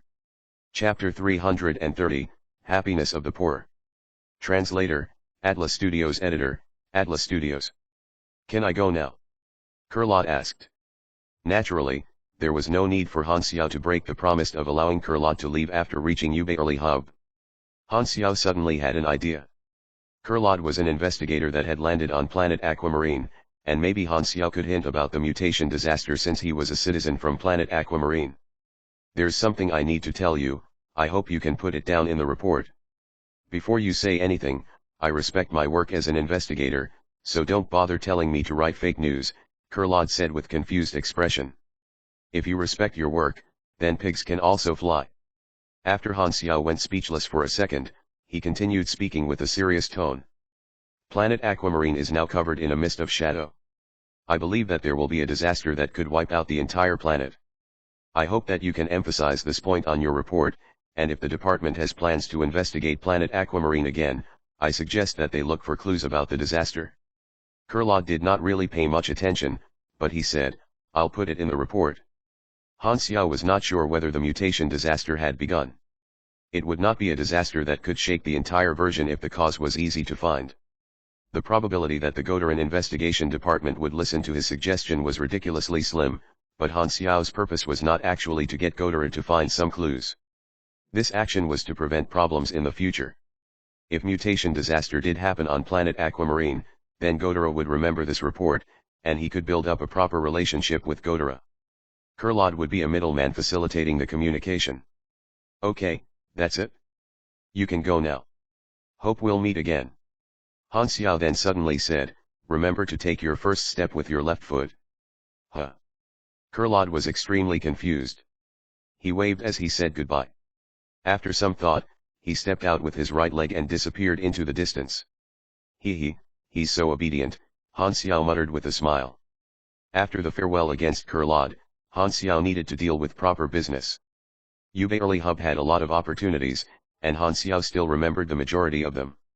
However, the most urgent matter was to rent a resting space and store the supply boxes. He would have to stay in Ubairli Hub for a considerable amount of time, so he had to get a room so that the players would know where to meet up. Moreover, the resting room could be set as a save point for players to go on and offline. The registration office for the resting room was in the central White Tower. Han Xiao and the others hopped on a small public flying device and reached the destination. The flying device was used to replace walking. It was easy to use, and the design was similar to a small UFO. There were 4 holes on the bottom that were an anti-gravitational device, which was releasing a dark blue light. Han Xiao was used to this, but this was a new and exciting experience for the players, as if they were babies exploring the outside world. The 3rd level of the tall tower was the registration office. A lot of people were lining up, and Han Xiao was one of them. He slowly inched forward with the line. After half an hour, Han Xiao saw a group of people cut through the line and stand in the VIP channel. The staff of the hub appeared and respectfully welcomed the group. The group were wearing pure white battle mechanical suits that looked like normal plated armor. On each of their chests was an upside-down triangle with different colors. 3 thin pipes were extended from the 3 angles of the triangle. 2 of them went across each shoulder, and the other pipe covered the crouch. The 3 lines then intersect at the back of the suit. The position of intersection point was directly behind the triangle. Why don't they have to line up? Maple Moon asked curiously. Han Xiao recalled the sign and said, they are people from Skyring, and they are also called the Skyring Army. There are tens of thousands of members in the army. This organization comes from the Jelok star cluster and does not belong to any civilization. They are free mercenaries who are famous in the Shattered Star Ring. They are hired to be bodyguards, soldiers, explorers, and directors to start a colony. They even take jobs to fight in wars. They have a famous reputation, so they get the VIP treatment. The Jelok and Colton star clusters were neighboring star clusters in the Shattered Star Ring. The Sky Ring members probably got some mission in Colton. This showed that the market for the Sky Ring was extremely large since they got requests from another star cluster. The Sky Ring had created a huge name for themselves, so the members had all sorts of benefits across the Shattered Star Ring. Reputation in the universe was an important factor, and this scene just showed that if one was famous, one could go through the VIP channel with ease, while the rest of the common travelers yawned in line, waiting their turn. Han Xiao could not help but remember that he had the same special treatment in Planet Aquamarine. Now, in the universe, he had to build everything from the bottom up. However, Han Xiao did not miss the benefits that he had on Planet Aquamarine. Han Xiao had an adventurous trait in his genes. If one never left one's comfort zone, one would only remain in the same position and never improve. After waiting in line for what felt like an eternity, it was finally Han Xiao's turn. There were all sorts of rooms, and since Han Xiao still had money, he rented a middle-level resting room with a storage room. The room was large enough to fit in a dozen of people, and it only cost 40 ines per month. The resting room was located in a building nearby. Han Xiao looked at the door number and quickly found the front door for the room. He opened up the lock with his authorization, and the heavy metal door slid open, revealing the room inside. The room was simple, and the space was large enough. Everyone rushed into the room and pushed the supply crates into the warehouse. Han Xiao coughed purposefully, and everyone looked at him. He then said, "We will stay in the Ubaili hub for a while. This will be our base for now. Since this is the first time that you have all left the planet, take some time to adapt to the new environment." No one had any objections as they were still in the stage of confusion in the new world. "Why are you so familiar with all of this?" Maple Moon asked. "Isn't this the first time you have left the planet as well?" The things that Han Xiao had done on planet Aquamarine had only given the players the impression that Han Xiao was a local. However, after stepping into the universe, Han Xiao acted like it was his home. No one paid attention to this except Maple Moon. Han Xiao thought for a while and said, "You all know that I can see the future. Even though this is the first time that I have physically traveled into space, I can see things far away. More importantly, I have this." Han Xiao took out his communicator. Maple Moon suddenly felt that she had asked a stupid question. She pouted and looked upset. Han Xiao took out a book containing all the rules on Ubaili Hub. "Read the regulations first. Don't break the rules, or else you will be captured by the security team. I need to do something first, so you all stay here and don't leave the room." Ubaili Hub had a security team to facilitate safety and peace. They would instantly catch anyone committed a crime or broke the rules. The players all gathered around and read the regulations. Han Xiao left the resting room alone and headed to the exchange center. With the money that he had left, he first had to buy some class advancement knowledge. The exchange center was separated into small individual rooms with a control interface.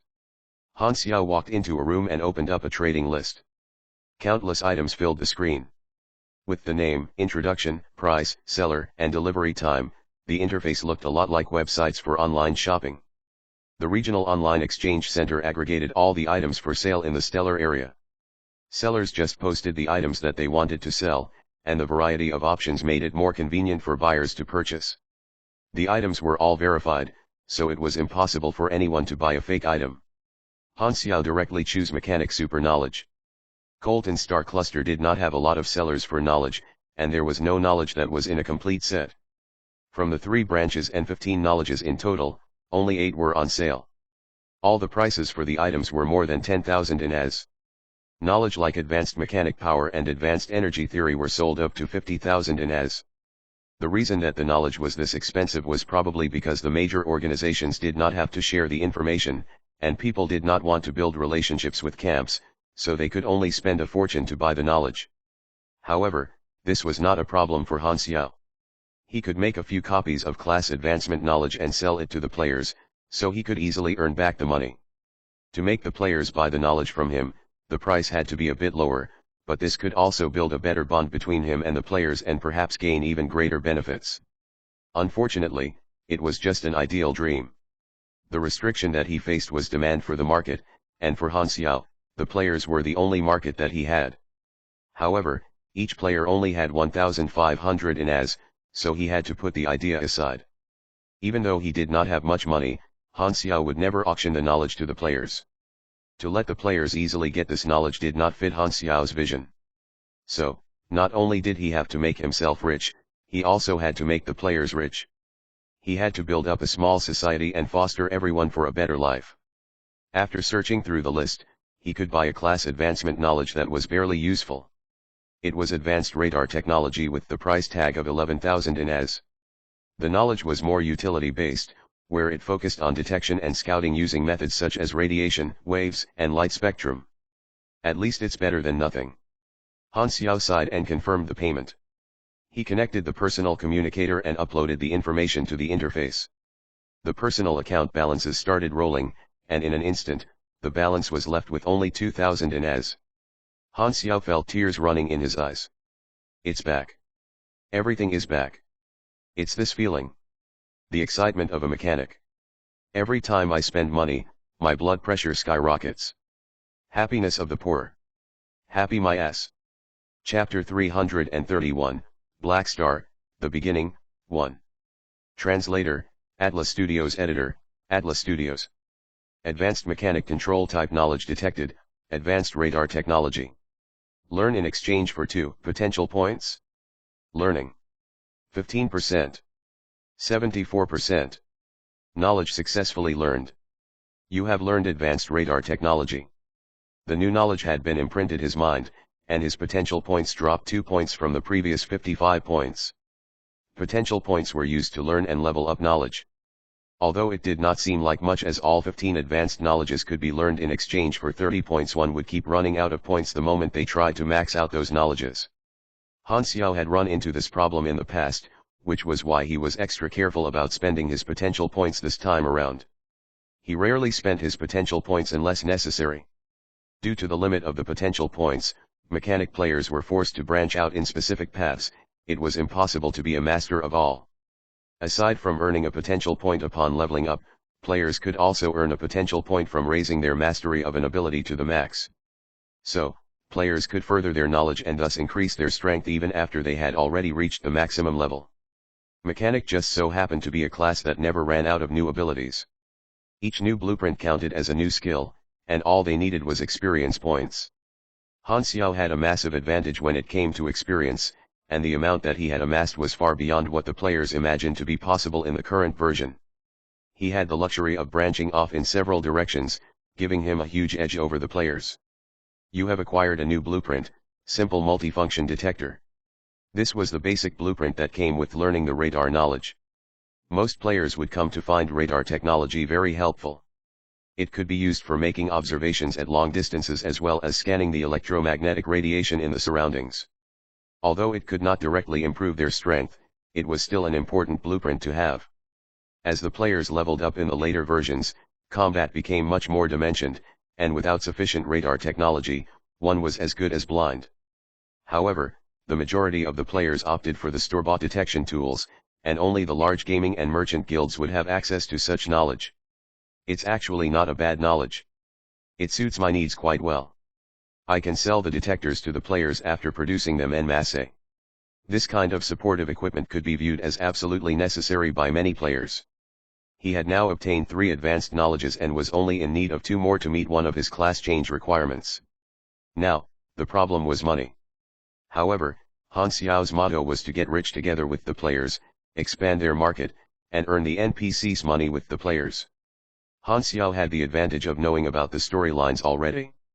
Although this part of the game was kind of a gray area in his memories, he could still remember enough bits and pieces to matter. For example, he knew where to find the long-term mercenary contracts that could get him quite a lot of money. After he returned to waiting room, he found that most of the players were waiting there patiently. However, after scanning the room, he realized that Li Ji and the Temple of God players were nowhere to be found. Han Xiao frowned and asked, "Where are the others?" They said that they wanted to take a look outside to familiarize with the environment and would be back in a moment, Bun Hit Dog explained. Han Xiao narrowed his eyes. Boolsh *T. Do they think I don't understand how their minds work? They're just excited about entering a new environment and couldn't wait to interact with the new NPCs and trigger missions, thus ignoring my instructions. Most players were selfish. This was an indisputable point. It was even more so for the pro players. But really? Could they not even wait there for a few minutes? Clearly, the allure of the shiny new world had gotten to them. This was also one of the things that Han Xiao worried about. As new opportunities popped up one after another, the players would start getting ideas of their own and would have less reason to always stick with him. They would also be interested in joining a more powerful organization. To ensure that the players never left him, Han Xiao had long since prepared a plan, and it was about time to implement that plan. Follow me. It's time for work. Han Xiao turned and walked out the doors with the players following right behind him. The group of people arrived in front of a huge building with a main hall that was similar in size to a town square. People of different species could be seen throughout the building, going about their business. Some sat, some were walking around, and some conversed with each other. However, all of these people were fully clad in battle gear, and pretty much all of them were supers.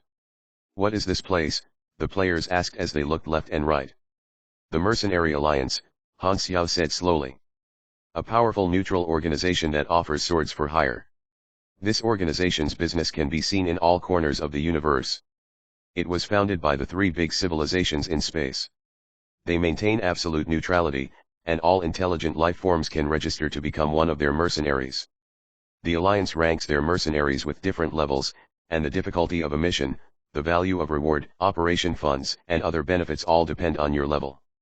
The Mercenary Alliance is an ancient organization, and like the Intergalactic Bank, they never interfere in matters in space. It also pays great attention to protecting the rights of both the clients and the mercenaries. Mercenaries would never be forced into doing missions. It serves as a fair platform. He also knew that the original intention for the founding of the Mercenary Alliance was to give the supers something to do. Being able to earn money and make a living with their power meant that they would have less time and energy to cause trouble everywhere. The effect that the founding of the Mercenary Alliance brought was evident. Not only did it make good use of the supers' abilities, it also contributed to maintaining the security in an area. But the players did not need to know about that. The players were stunned, and for a while, it was as if light was coming out of their eyes. They had come to space so that they could take higher level missions, and they could not wait to head into the building right now. However, everyone stood still as they saw that Han Xiao was not making a move yet. Multiple fist-sized metal balls could be seen floating around the Great Hall of the Mercenary Alliance. These balls would fly toward players with a wave from their hands, forming a virtual screen upon contact. This was a kind of an automatic management system that allowed the mercenaries to take on jobs on their own. Han Xiao retrieved a ball and opened up the virtual interface. Please enter your mercenary account username to proceed. A robotic voice sounded out of the small ball.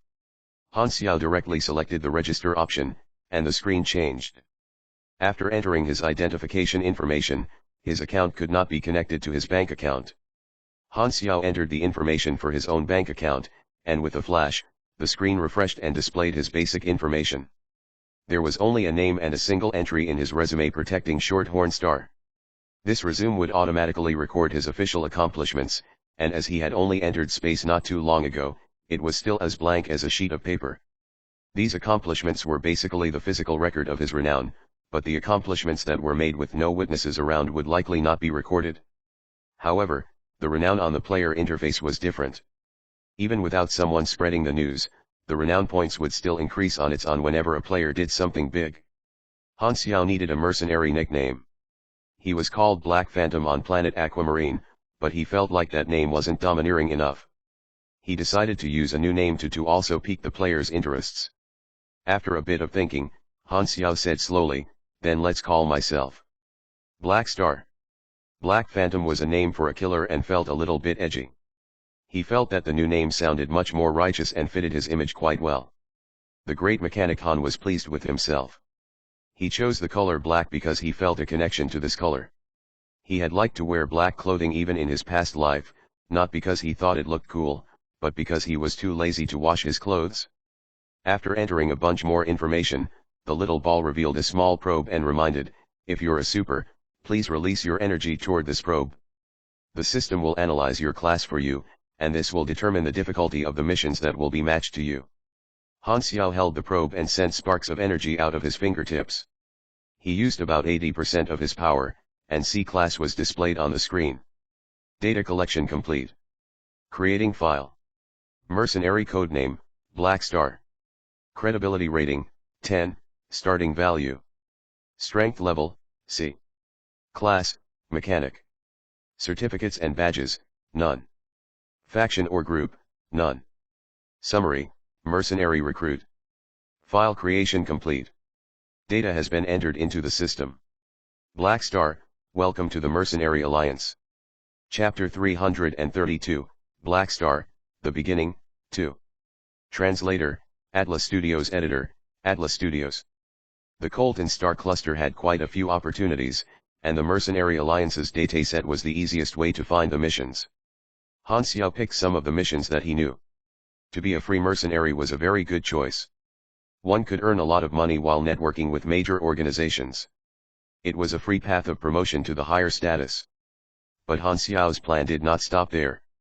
The next action was the most crucial. Mercenary's identity interface had an option: create a mercenary group. Han Xiao clicked in without hesitation. Are you sure that you want to create a mercenary group? A mercenary group was a team made out of mercenaries that could accept people's missions. A mercenary group also had rating system, and all their actions would be recorded in the system. Even a member who finished a mission by themselves would be recorded in the ratings of the mercenary group. At the same time, if a member left a bad record, it would also influence the rating of mercenary group. Han Xiao's record for his mercenary missions was still blank, and the same went for this group. Sky Ring Army was another large-scale mercenary group that took missions all over the place. They had a wide market with new members joining every day. Their reputation was well known. If one did not have an extremely bad history, anyone could start a mercenary group. One person could only make one mercenary group. One could not create a new group unless the previous one was disbanded. Please enter the name of your mercenary group. After some thought, Han Xiao directly used his code name and called it Black Star Mercenary Group. He confirmed the name, and the interface suddenly changed from a personal one to a mercenary group interface. The target members for this group were clearly the players, as they were there to provide hard labor. Ah, that's not right, they're warriors.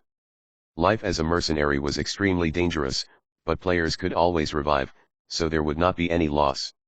This job perfectly suited the players' natural advantage, and with the players, developing a new empire was twice as easy.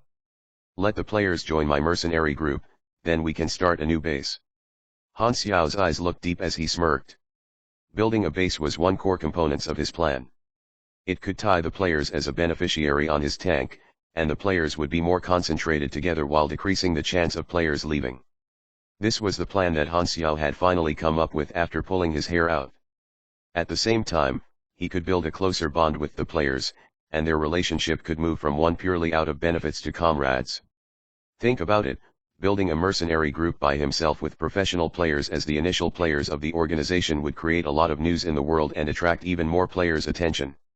He could then use rewards to lure in other skillful players and strengthen his mercenary group. They would think that it was the result of their hard work. Emphasizing the players' contributions could incentivize the growth of the faction, and players could find meaning in fighting for their own organization and view the faction's achievement as their own. In the end, this sense of belonging and pride could create satisfaction and fulfillment in the players. One could not underestimate the power of social belonging. This romanticism of social belonging could spread roots of feelings into players' hearts, and the power of romanticism could nurture soldiers that would die for their country. For majority of the players, games were just entertainment. The element of role-playing and the option for players to choose a faction could further strengthen the vision and ideology of the faction. On top of that, this setting would attract even more players to join. Everyone's heart would be filled with passion and loyalty. The emotion of sacrificing one's life for an organization, which was unbelievable in the real world, could now be released in a video game without any repercussions. Han Xiao wanted to lure out this romanticism in players' hearts for the sake of his faction. Han Xiao just wanted to make his faction into the hope of the players, and he was the perfect leader to win the players' heart.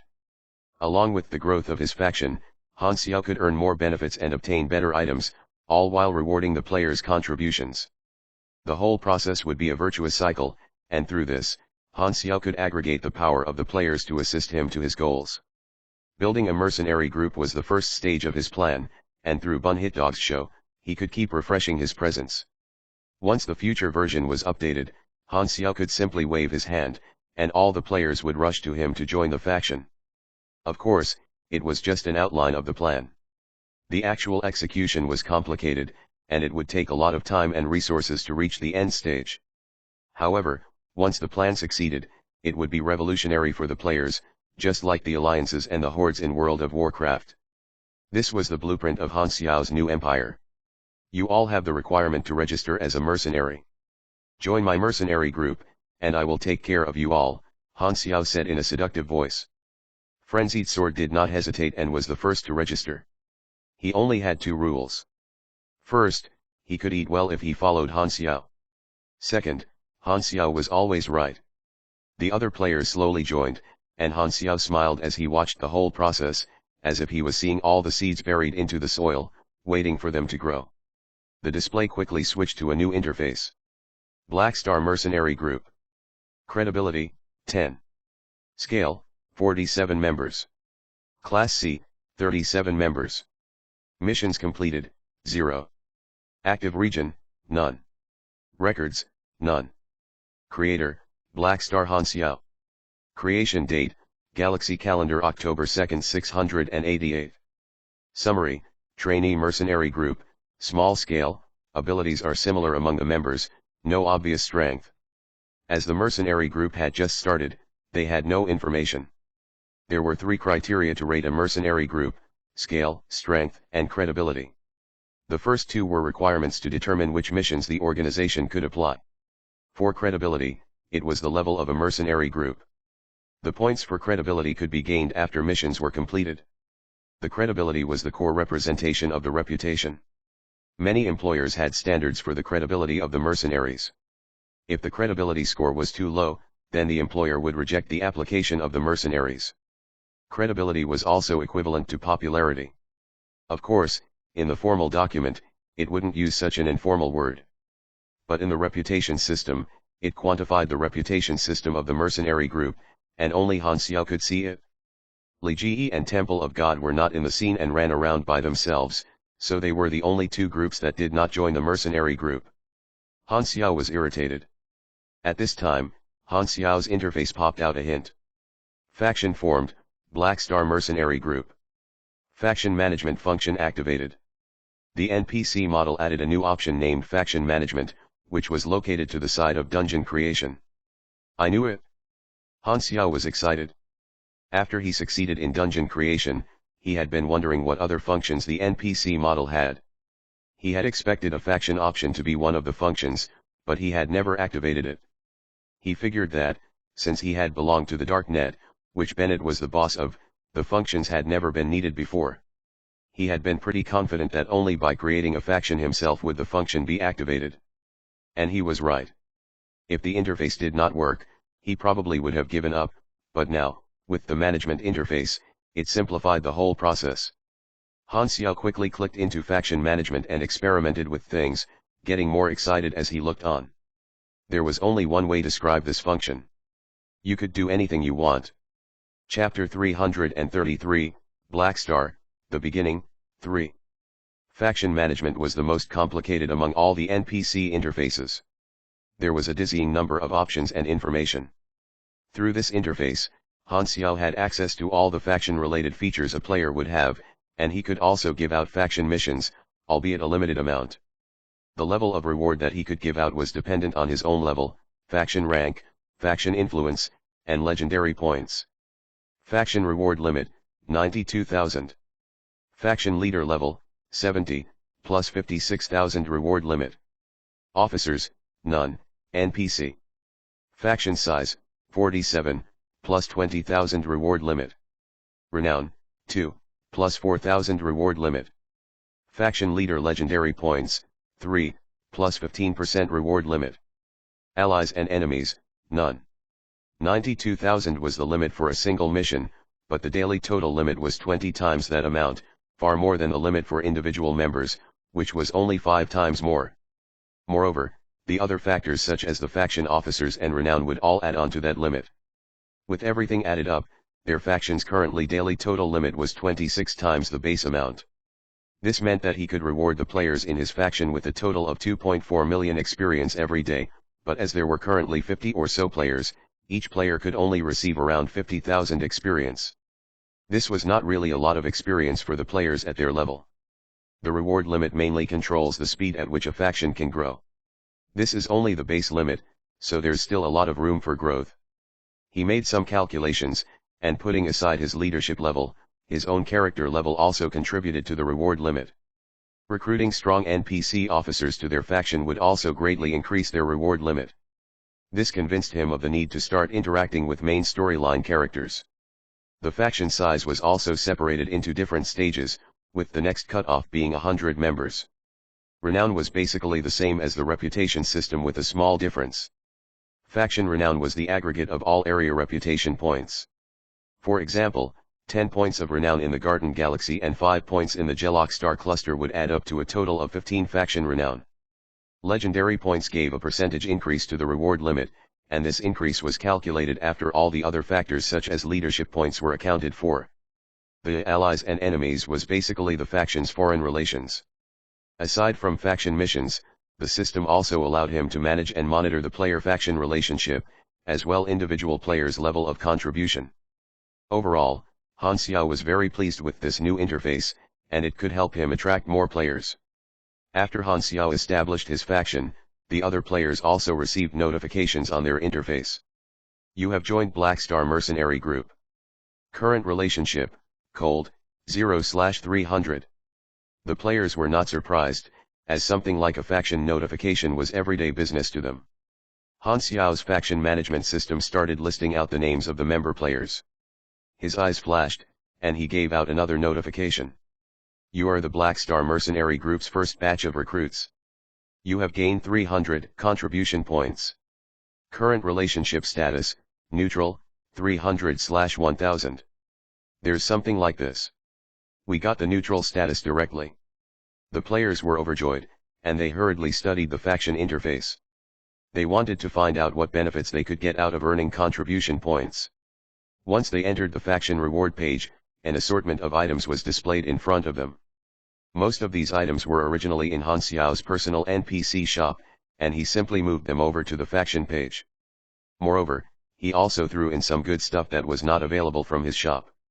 There were the Ranger 2.5 robots, each costing 1,500 contribution points to exchange, mini mobile turrets, each costing 1,200 points, and the original Python mechanical suit, which cost 6,000 points. The equipment and items instantly caused a reaction from the players. Good stuff. God tier gear. The players were moved. These items had previously been unavailable to purchase no matter how much money they had. The mercenary group is newly established, and the credibility rating is still quite low, Han Xiao said.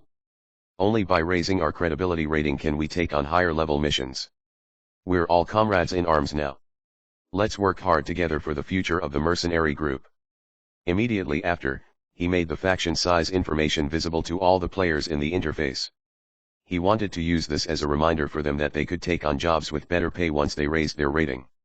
Moreover, he wanted the players to feel like they could directly contribute to the faction's growth with their own actions. The players were taking a while to process all this information. Then, Han Xiao turned his attention to finding missions or job notices given by the Sunil tribe for his subclass. He quickly found several available missions, however, their faction's credibility rating needed to be at least 120. 120 points? Han Xiao thought as he touched his chin. If he did things normally, he would be able to acquire 120 points after taking several outbound combat missions.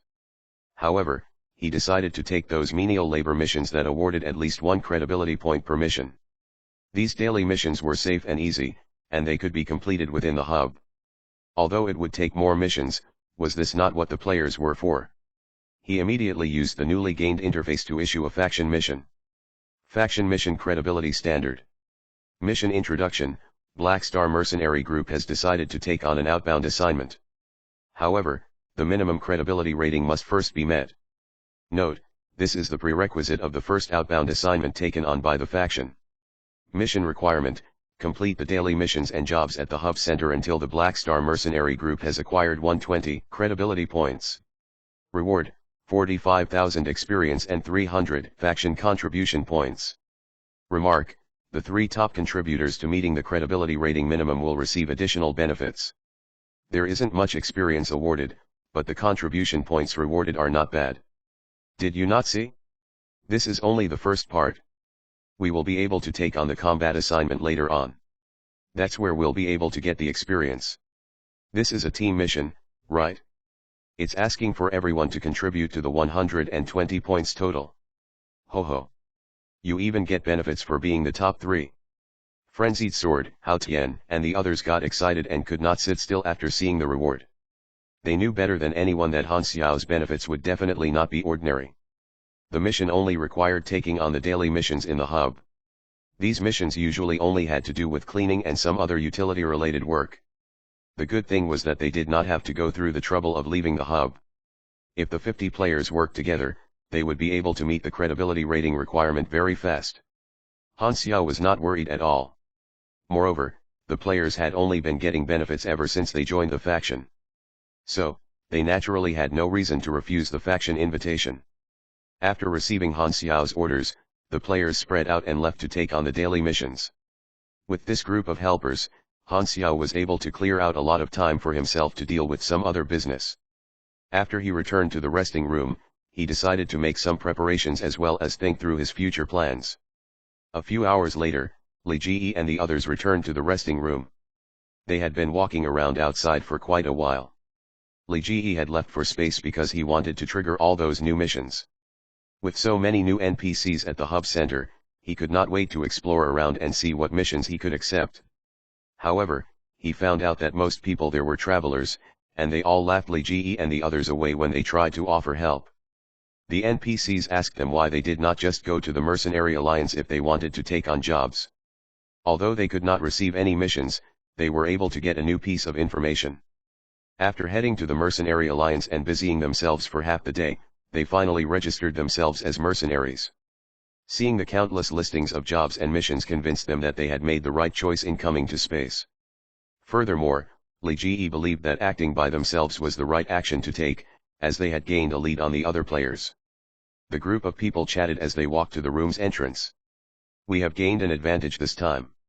Do you think we should tell others about this mercenary thing?" Li Ji shook his head. "This is an opportunity that we found. We're all competing against each other here. There's no need to tell them straight away. But should we tell them if they were to ask?" Li Ji thought about this, and he appeared to be troubled. Hiding away information like this after being asked would cause trouble easily. Just as he was trying to decide what to do, the group opened the door to the room. However, they realized that not a single player was in the room. A Temple of God player was confused and asked, "Where did the others go?" "No idea." Li Ji was glad and secretly let out a deep breath. He no longer had to be afraid of being questioned by the other players. Chapter 334, Black Star, The Beginning, 4. They all turned around, but they only saw Han Xiao alone in the room playing with the communicator. He quietly said, "You guys are finally back. You are the only ones left." "What do you mean?" Li Ji asked. "All the other players have already joined my mercenary group." "How about you?" Li Ji froze. "Does that mean that everyone else has already become mercenaries? Then what was the point of all our hard work? And what's a mercenary group?" A bad feeling slowly arose in their hearts. "We've already registered as mercenaries," Li Ji replied honestly. Han Xiao raised his brows and announced a mission to join the Black Star mercenary group. Li Ji had nowhere else to go, so they quickly accepted the mission, went to the mercenary lobby, and joined the mercenary group. Right after that, they activated the mission that other players had begun a while ago. Seeing the faction introduction and the mission requirement, Li Ji and others could not believe their eyes. Li Ji was upset. This was supposed to be their treatment, but because they had moved on their own, they were behind in process compared to the other players. Just before they got back, they had been feeling pleased with themselves, but now, Li Ji only felt embarrassed. He had wasted so much time and energy wandering around, and he had not achieved anything other than lagging behind in progress. After talking with the other players, Li Ji also found out that the other group of players had gotten a reward of 300 contribution points. His mood was extremely poor. He regretted that he did not stay put and instead ran around like a monkey. Why did they think that they knew more about the universe than Han Xiao? The other players soon heard about Li Ji's anguish and laughed. At the same time, they had more faith in Han Xiao. Han Xiao was the only beam of light that they should follow. If they followed Han Xiao, they could get the most benefits rather than trying their luck outside. With the hard work of the players, the mercenary group's credibility rating increased little by little. Han Xiao rented a machinery modification room and tried to make a new battle helmet using the new knowledge that he had gained and the resources that he had brought from planet Aquamarine. He called it Sin, Type A Carbon Lifeform Radar helmet. It had multiple layers of detection and could detect living creatures within several kilometers. It also had a strong radar function and strong life support systems such as air filtration. Han Xiao made a dozen of them and prepared to sell them to the players. The helmet was essential equipment for missions in space. After a few days, Bunhitdog finally released the first episode of his space adventure, and the forum seemed to only discuss the topic. Galaxy Exploration Diary, Black Star, 1. The title of this episode indicated that it was the start of a new series. The editing of the opening of the show changed to the view of short horn star, Ubairli Hub, and an alien creature with a weird shape. A few minutes had passed, and viewers flooded the channel in an instant. Bunhit Dog's Black Phantom show had built a solid, loyal fan base. This trailer for the new series also garnered a lot of attention. It was the first show about space, and not only the players from planet Aquamarine, even foreign players from other new planets were excited about the show. The view count rose exponentially, and within a few minutes, it almost broke the record for the highest view count in the past shows. Bunhit Dog was showered with attention, and his popularity was boosted once more. He was undoubtedly the top figure in the Galaxy film industry. What? There's actually an update. What the hell? There are 3,200,000 people watching right now? Am I seeing this correctly? I'm so excited. Let me see what you've got, you foreign friend. Bunhit Dog's large face then showed up on the screen. He used his disgusting voice and started the show. Welcome to the Galaxy Exploration Diary. I am Bunhit Dog. You might be wondering if something is missing. That's right, since I haven't had enough time, there won't be a poem to start off this episode. Bullet comments instantly covered the screen. One can never be too careful. This host doesn't have any dignity. Screw your family. For the first episode of the Black Star series, Bunhit Dog used a different editing method, which did not follow the previous format where he focused on informative content. He filmed the entire process of Han Xiao leading the players up to the short horn star and then onto Ubairli Hub, then he edited the video in the style of a movie. It gave up the informative tone that the previous show focused on. For this new show, there was barely any narration, and with some adjustment to the color of the scene, the audience had a new experience as if they were watching a TV series. Because there was too much materials to use, Bunhit Dog could not edit the size down. So, he directly changed the show to a video with a story, and the video was an hour long. After the success of his Black Phantom series, Bunhit Dog had become more motivated about trying new styles of film that had more artistic value, rather than limiting himself to informative content with a sarcastic tone. The change was evident, and he achieved great success. As the video went on, the scene of space unfolded in front of audiences' eyes. In the unfathomable depths of space with all sorts of spaceships zooming around, the show was like a black hole, sucking in all the attention into this beautiful scene. When Han Xiao appeared on the screen, the bullet comments went on a rampage again. Han Xiao finally showed up. Suck everything out of Black Phantom. Hugging Black Phantom is just a 100-meter sprint. Han Xiao is my husbando, don't you dare touch my love. Oh my. Black Phantom is now up in the heavens. There are no more boxes for me to open. I still need to gamble. I need to prove my true lineage. Bro, just go sleep. You can find anything in your dreams. The text on the bullet comments flew by, and there were quite some fangirls in there, but it was unclear how many old uncles were in there as well. Bunhit Dog also edited in some interactions of the professional players. Of course, he had gotten their approval to use the footage first. These players had gotten to know each other as the days passed, and their relationship had become closer and closer. Their interactions were funny and entertaining, which also attracted a lot of fans to watch the show. Quite a number of fans of the professional players also sent out bullet comments. Suddenly, the scavengers showed up, and Han Xiao and the players protected the spaceship. The bullet comments flooded the screen again, and all sorts of messages were there. Holy cow! In this new simulation of space travel, you can also kill monsters and get experience. Black Phantom is still so strong. He still owned the aliens like it was nothing. Seeing that Han Xiao is still wrecking everyone, I can now drop my worries. In the journey to the Ubairli Hub, the large space station made the viewers' jaws dropped. The video also came to an end there. In the last scene, Han Xiao led the players to the Mercenary Alliance, and everyone registered as a mercenary. As the camera zoomed in, it looked on the words Black Star Mercenary Group and froze the frame for 3 seconds. The audience also stared at those words. Then the screen turned black with 3 words to be continued. Bunhit Dog had decided to cut the video there because he saw that there would be great potential for the faction. Other than the leader, all the other members were players. The journey of an NPC leading the players to the world of adventure would definitely lure the interest of the audience. And he was right. When the video ended, the audience was greatly unsatisfied, wanting to see more of the show, feeling the emptiness of not being able to watch a new episode. The last 3 seconds of the show created great interest and curiosity of the name Black Star in the hearts of the audience. Of course, this episode hinted at the great potential storyline in the future. I can't wait for another episode. I won't go anywhere until I see the next episode. I want to lock Bunhitdog in my basement as my slave to pump out more shows.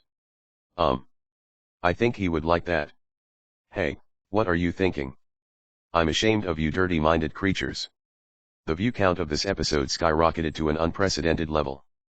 The audience cheered, and the players who had not been chosen by Han Xiao were drowned in jealousy, hating themselves for not being able to last 30 seconds. The influence that this episode brought made the Galaxy Times add another section to their new show.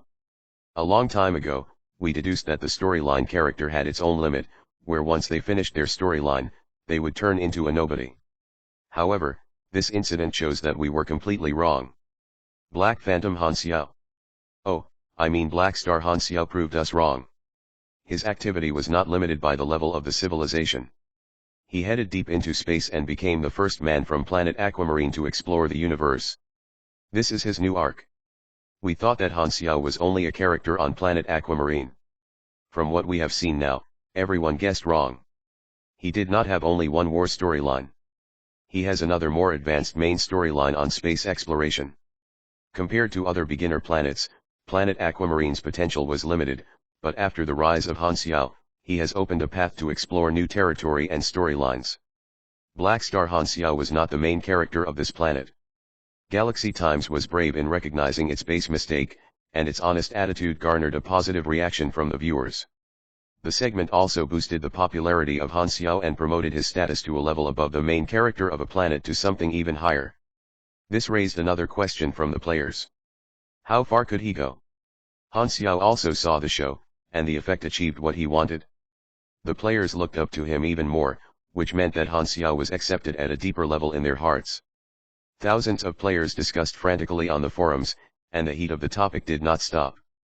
However, no one would think that Bunhitdog's episode was not only popular for a short period of time. The show stayed relevant for much longer than people had thought. In the future, countless people would go back to this episode, which became known as the beginning of Black Star. Chapter 335, Qi Peijia. The daily missions were the low-level missions.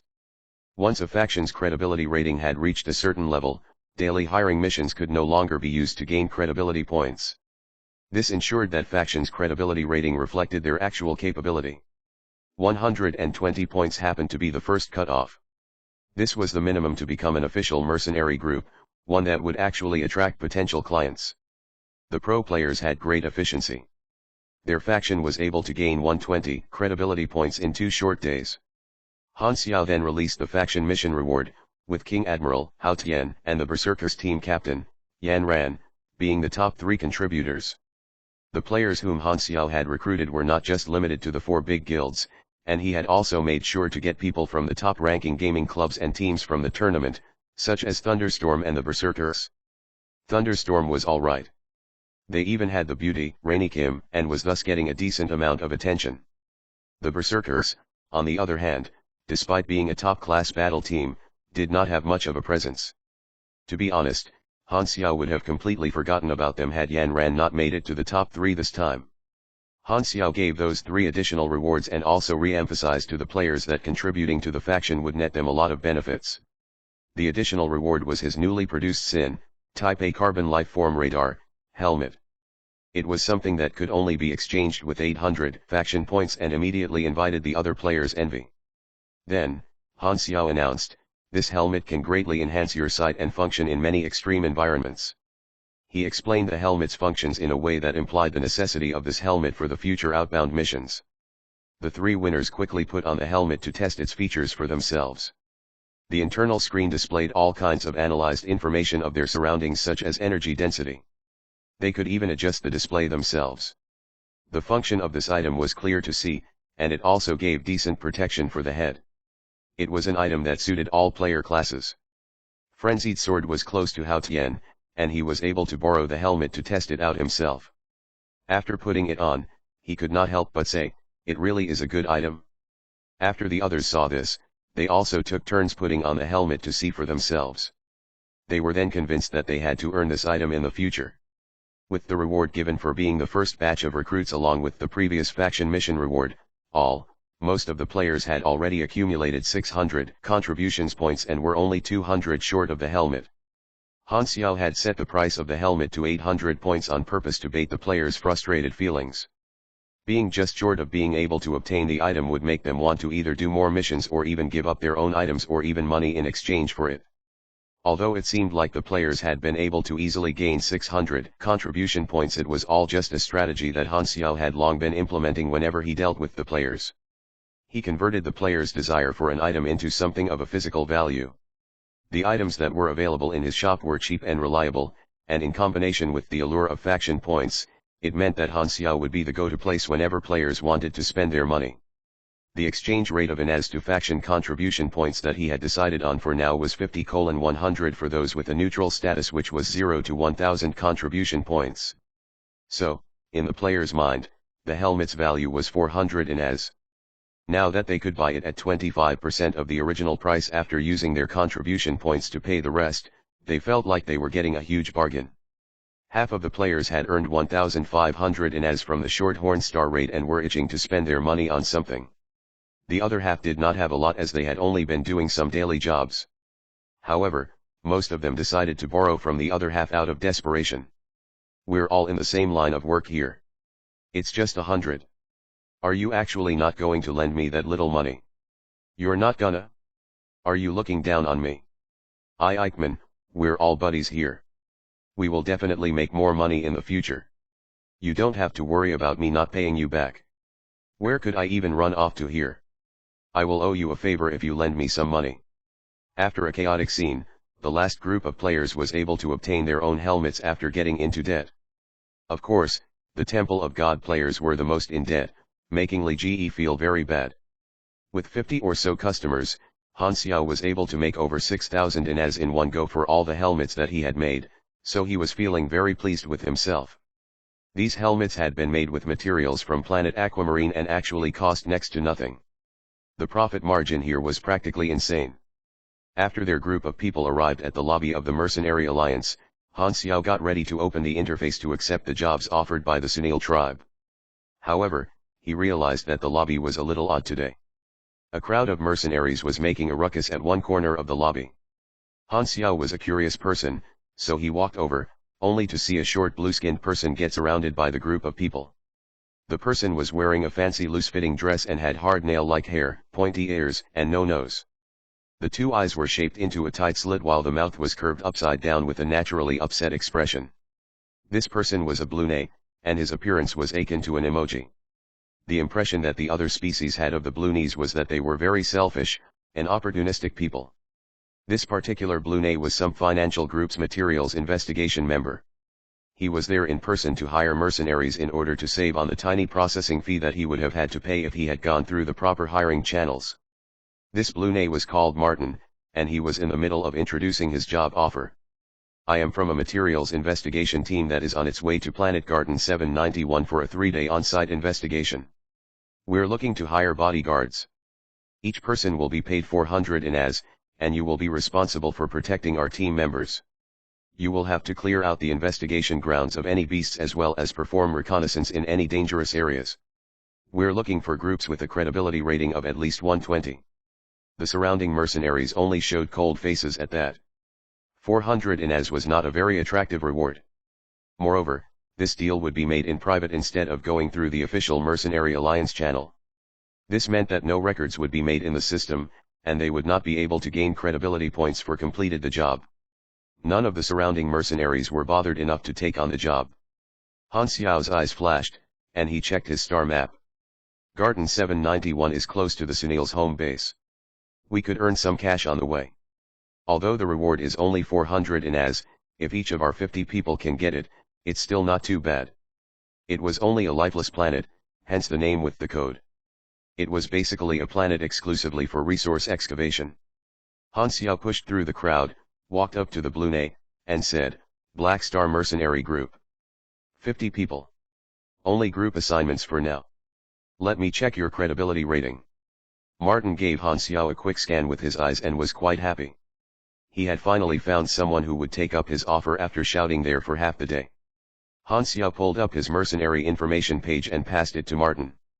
When Martin saw that this mercenary group had reached the credibility rating requirement, he was overjoyed. However, his expression changed immediately when he scrolled further down the page. You've never accepted any combat assignments. Black Star Mercenary Group's resume was filled with the daily jobs that could be completed in the hub. Many were cleaning missions. Normally, mercenaries would not even bother themselves with such jobs. This resume gave Martin quite a shock. He had never seen such a noob mercenary group. Chapter 336, A Mechanic's Paradise. Han Xiao raised an eyebrow. What's wrong here? We meet the credibility rating requirement, right? I want warrior bodyguards, and all your records were filled with daily routines in Ubailey Hub as if you are the janitor here, Martin said in a condescending tone. Are you really qualified as a mercenary? Han Xiao frowned. What do you mean? You are not qualified for my job hiring. Martin waved his hand with annoyance. Even though he was very cheap, he did not lower his standards and wanted the best warrior that he could find with the cheapest price. The Blue's personality was always like this, cheap and greedy. Although the average rating of the strength for the Black Star Mercenary Group was Class C, he did not trust their ability after reading through the records. If he spent money on useless mercenaries, the research team would be in great danger. The mercenaries around all mocked Martin. You are offering only 400 in as, such a choosy beggar. Have you never heard that you get what you pay for? Ha, Blue and I. Han Xiao ground his teeth. Sigh, what are they blabbering about? It feels like they are helping Martin instead of me. Martin saw the opportunity and quickly pressured the price. With this record, I can only offer 200 in as per person. Farewell. Han Xiao left without looking back. Martin's attitude irritated Han Xiao, and the great mechanic Han would never let others pressure him.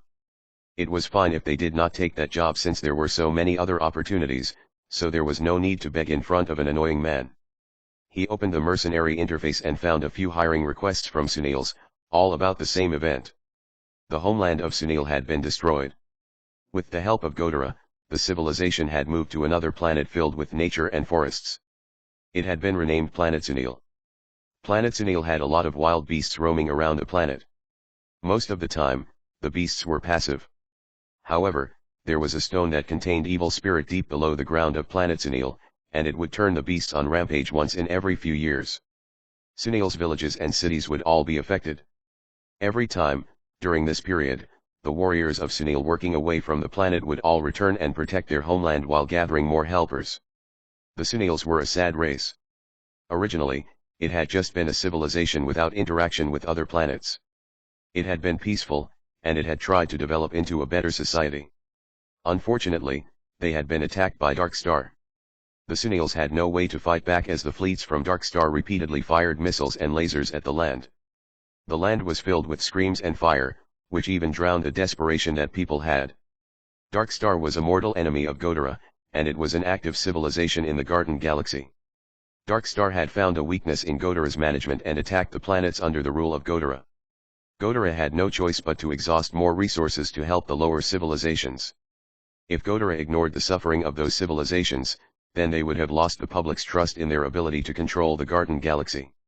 As an evil faction, Dark Star had broken the intergalactic treaty space civilization constitution long ago by attacking a less developed civilizations.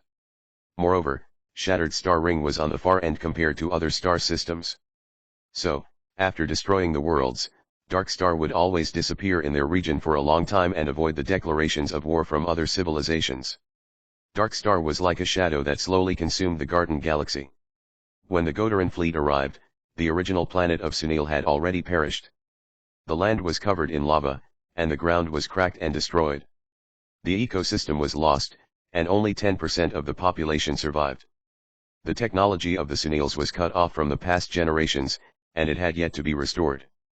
The refugees had been moved to Planet Sunil with the help of Godara, and in the beginning, Godara had helped rebuilding the cities. It was only after living there for a few years that the people found out about the raging beasts. Moving to another planet would take too much work. The first time that Godara offered help was because of moral reasons, but if the Sunils asked Godara for help again, they would feel that they were owing too much to Godara, so they could not ask them for help with this matter. Therefore, they decided to stay on the planet and fight off the monsters. It was the period where the beasts became active again. These missions were requesting help to protect the homeland. The difficulty of the mission increased as the list went on, and there was no one who applied for the most dangerous mission. As for the easiest mission, they needed 120 credibility rating. Han Xiao could only select the easiest mission, so he submitted the application. A short moment later, he got the reply and his application was successfully. Mercenary mission: defend the forest city. Mission introduction: another wave of the catastrophe is looming over the Senils. You have accepted the mission, and your duty is to protect the forest city. Mission requirement: defend the forest city. Failing condition: fail to protect the forest city. Punishment of failed mission: -60 credibility rating.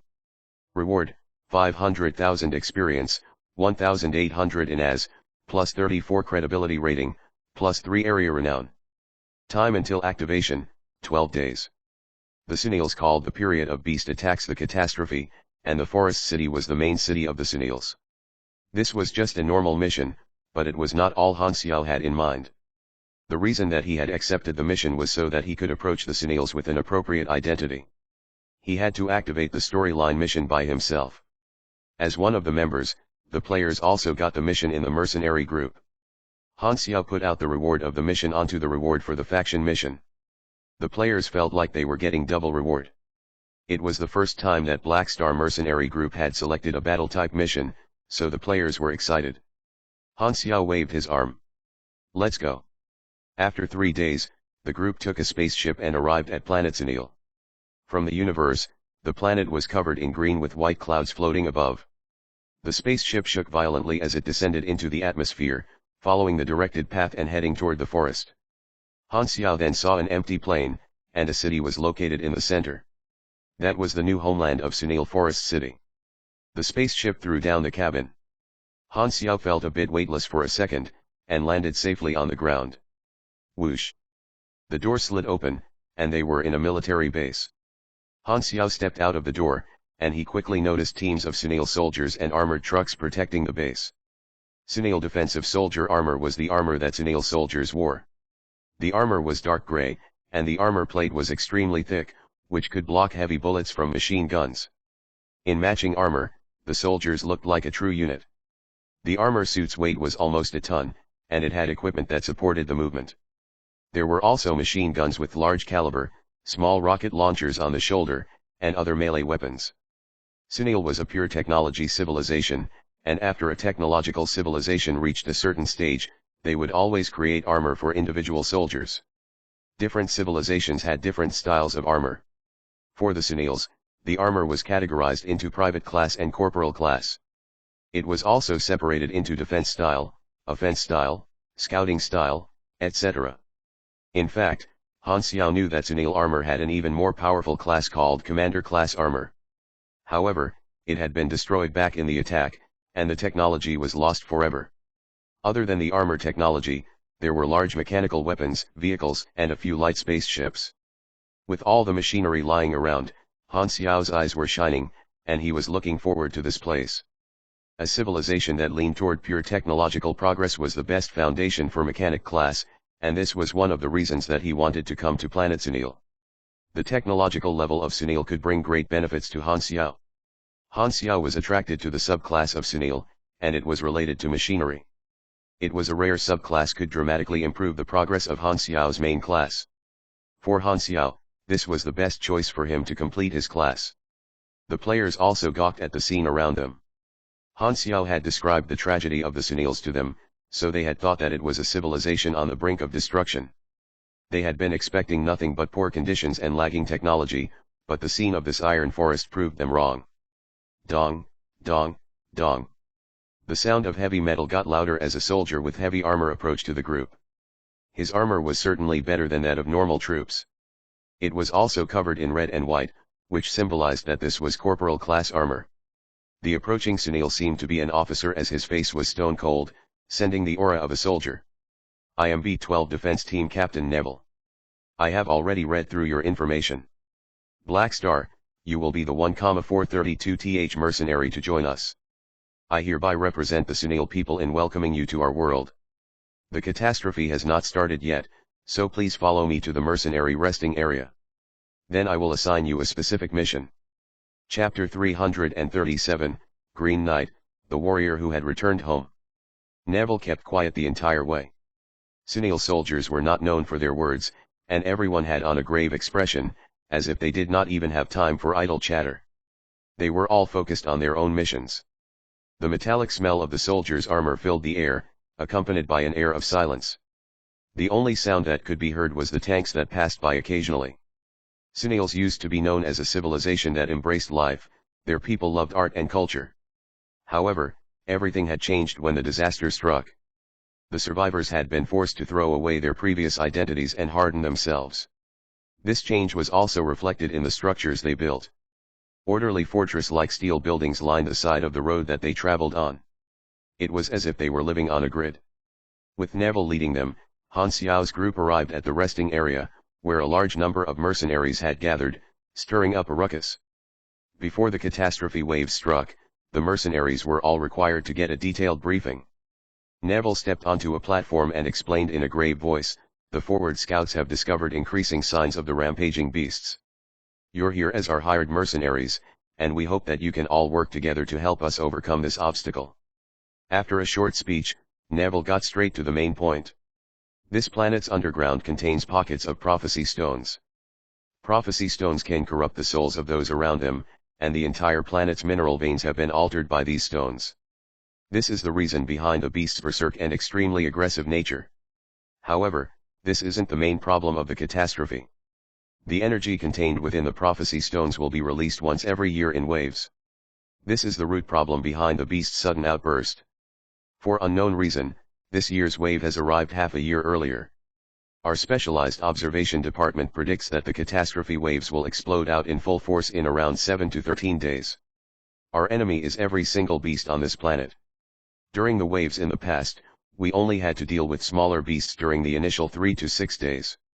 Then, as the battle reached the 10th day or so, the frequency and intensity of the beast raids would increase.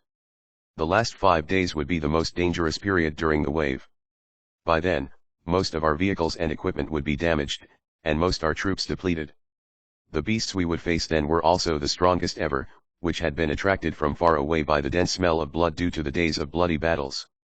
At this moment, a mercenary interrupted him and said, "You have tanks, airplanes, and even space battleships. Wouldn't killing these beasts be more like a slaughter?" Neville gave the man a cold glance. "You will understand when the wave comes." Soon after, Neville turned on the projector and started introducing the different beast types one by one. After a few short glances, Han Xiao was already able to tell that the beasts on planet Sunil were leagues stronger than the ones on planet Aquamarine. The prophecy stones had already been on this planet for countless years, and the energy that they have accumulated was enough to even affect the beast's evolution over the years. The beasts on planet Sunil were abnormally bloodthirsty, and they pushed the rule of survival of the fittest to an extreme. Maple Moon was curious. Since the beasts are the enemies, why couldn't they just kill all of the beasts before they get stronger from the catastrophe? "Maybe it's to maintain the ecosystem," said Frenzied Sword hesitantly. Shaking his head, Bun Hit Dog disagreed. "But this is threatening even the continuity of their people. Why would they care about the ecosystem at this point? Can they even completely exterminate the beasts?" The players started discussing the topic among themselves. They each had their own opinions toward the Sunil's crisis. After going through over 100 types of beasts, Neville sent out this information to each of the mercenaries. The mercenaries were then assigned combat roles depending on the job assignment that they had taken on beforehand. The Sunils kept a lot of mining and other resource collecting outposts in the wild. However, all of the Sunil people would abandon those locations and return to Forest City during the catastrophe. They grouped all their forces into a single area to decrease the chance of getting sneak attacked by the beasts. With the main city as the final barrier, Forest City had a total of 5 walls that circled the city. Han Xiao and the others were stationed at the second last wall and were tasked with protecting scout planes and the larger battleships from the ground. They also served as a rapid response reinforcement group for the front lines. Forest City was decked out with defensive infrastructure, and building everything around a main city was only a tactical decision. It was not meant to be a place for a last stand or anything of the sort, as the underground of the city was riddled with escape tunnels. The Sunil people could flee through the tunnels or even be evacuated by the air transports at a sign of danger, and this meant that it was impossible for them to lose the main city. However, there were many powerful beasts in both the sky and under the ground, so this would only be a last resort. The two most dangerous jobs were the forward reconnaissance units and front-line combat troops. Sunil was a planet that was covered by dense forests, resulting in many blind spots for observation from air, which made reconnaissance on the ground crucial. However, the dangers of venturing outside the city walls during a catastrophe was obvious. On the other hand, the front-line troops' task was to kill or wound as many beasts as they could before the horde reached the city walls. Their survival rate was close to nil. That was why those two jobs were never taken on by the mercenaries. All of the front-line combat assignments were taken on by the Sunil warriors. The individual mercenaries were led away by an officer to reinforce his position. Neville brought along Han Xiao's group of people to walk them through and familiarize them with the defensive layout of the area. Time quickly passed, and soon, dusk came. The mercenaries were provided with accommodation in the military base. However, Han Xiao needed to enter the city to complete the subclass requirements. He found Neville by himself and said, "I want to register to enter the city." "Why would you enter the city?" Neville raised an eyebrow. "I have some private matters to deal with. I have a friend in town to visit." No, Neville straightforwardly declined. To prevent any unwanted accidents, mercenaries are never allowed into the city. You are only allowed to stay in the base outside of combat. You cannot use this reason to enter the city. However, your friend can come out to visit you. Han Xiao was not sure what to do. The storyline character whom he wanted to meet did not know him at all. There was no way that he would come out to visit him. Did he really have to sneak in? He had the face disguising tool and his Night Stalker subclass. The chances of sneaking in successfully were quite high, right? Hue. Just then, a gust of wind descended from the sky, and several beams of light landed on the ground. An airship hovered some distance in midair and released down a spiraling set of stairs.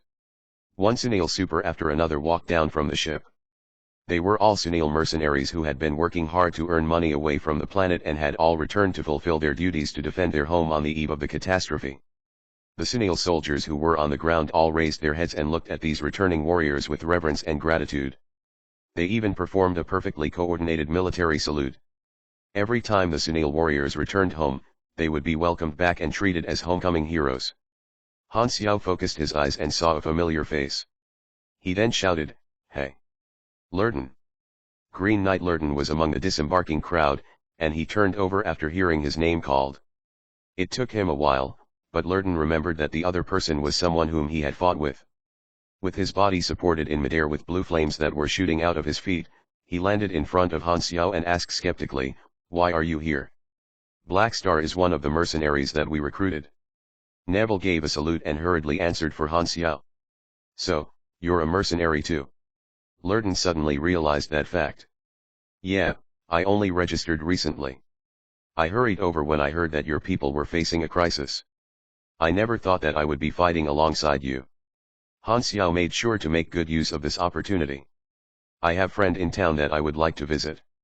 Could you do help me?" "If he's your friend, then there's no problem," Neville added. Lurden thought that as the two had already fought alongside each other once, even though he did not really know him, he felt like Han Xiao was not a bad person. Also, he was quite powerful. There was no harm in doing him this favor. Lurden then nodded and said, "Sure. I will accompany you into town." "Thanks." Han Xiao smiled. It sure was convenient to have met someone that he was familiar with. One sentence, and the problem was solved. He no longer had to worry about taking the risk to sneak in. It had been a while since they saw each other, and Lurden's bionic body parts had already been repaired. Han Xiao passed the security station with Lurden, along with the other Sunil supers, who also wanted return to the city after returning to the planet. Han Xiao and Lurden followed behind this group of people. Hue! Sounds of cheers suddenly exploded from both sides of the road. There were posters of the Sunil supers that still adorned the walls of the city, and the Sunil people rushed out to welcome their heroes home. Chapter 338, The Ordnance Engineer. The upcoming catastrophe instilled horror in people's hearts, but the people on the street currently had broad smiles on their faces, as if the supers had driven off their fear. Under regulation, I need escort you into the city, Lurden said. It seems like your civilization really worships the supers, Han Xiao commented. It's more like gratitude rather than worship, Lurden replied calmly. After our race faced sudden change and migrated to this planet, we still don't have enough power to stand on our own. The efficiency of resource gathering is too slow for us to sustain our consumption, and we needed to purchase a lot of materials from the galaxy. Therefore, our expenses are greater than our production. In order for us to survive, supers that are strong enough will head into the universe and become mercenaries. Most of their rewards are sent home, and it is the main source of economic income. There was no way for the civilization to build enough weapons to fight the catastrophe. Han Xiao had a better understanding of the situation. The Sunil was a civilization in crisis. They could only temporarily rely on strong individuals, such as the supers, to support the entire economy of the race. That was why the people treated the supers like heroes, and one held great honor if one was a super. Han Xiao still remembered that Lurden was extremely cheap. In reality, Lurden gave all his income to the race, so he tried to spend as little as possible, all to contribute more to the race. It will bring disastrous effects if the civilization keeps on relying on the supers. Lurden nodded. That is indeed true, but we do not have any other choice. In the end, it is all because of the catastrophe, which is slowing down our recovery. We have to split significant portions of our funds to build weapons and military equipment to defend against the catastrophe. Our development in infrastructure and industries has been held back because of all the extra expenses that won't help the economy. If we don't solve the problem of the catastrophe, we cannot break away from this vicious cycle, and our civilization would always suffer till the end of time. We tried a lot of ways to solve the problems, and we even considered killing all the beasts, but that is worst option. Not only is it impossible to deal with, once the food chain is destroyed, the entire planet will face an inevitable death. Thus, we chose another way, trying to excavate the prophecy stones and deal with the cause of catastrophe once and for all. The project has been going on for years, and we are cleansing the stones bit by bit. One day, the psychic current will disappear, and the race will never have to face the tragedy of the catastrophe again. Lurden's face let out a sense of hope. There's always light at the end of the tunnel. Han Xiao had a decent impression of the Sunils. They were a resilient race, with the supers carrying more and more responsibility in order for the civilization to live on. They had no complaints. What a pity. Han Xiao sighed as he remembered the fate of the Sunils in the previous world. The supers spread out after they reached the city and went back to their home. The crowd also slowly scattered. Han Xiao used his distorted memories and finally reached an alleyway after circling around. He stopped in front of a black narrow door, and a wine glass was hung on the sign. A bar? The person you want to visit is here. Lurden frowned.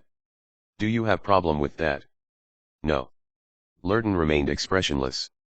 He looked down on people who spent their money for leisure, as he thought that it was being wasteful of their money and their life. After all, he had lost his right to enjoy his life. They pushed open the door and walked into the bar. The bar was dim, and there were not any customers. The city was in an emergency state, so no one had the guts to get drunk in a bar. Han Xiao walked in front of the counter, and a soft snore came from the back of the counter. The great mechanic Han looked over and saw a man sleeping with his head on the counter. He was well asleep alongside a pile of empty bottles. Bang! Han Xiao smacked the counter as hard as he could and shouted, "Customer is here. Wake up."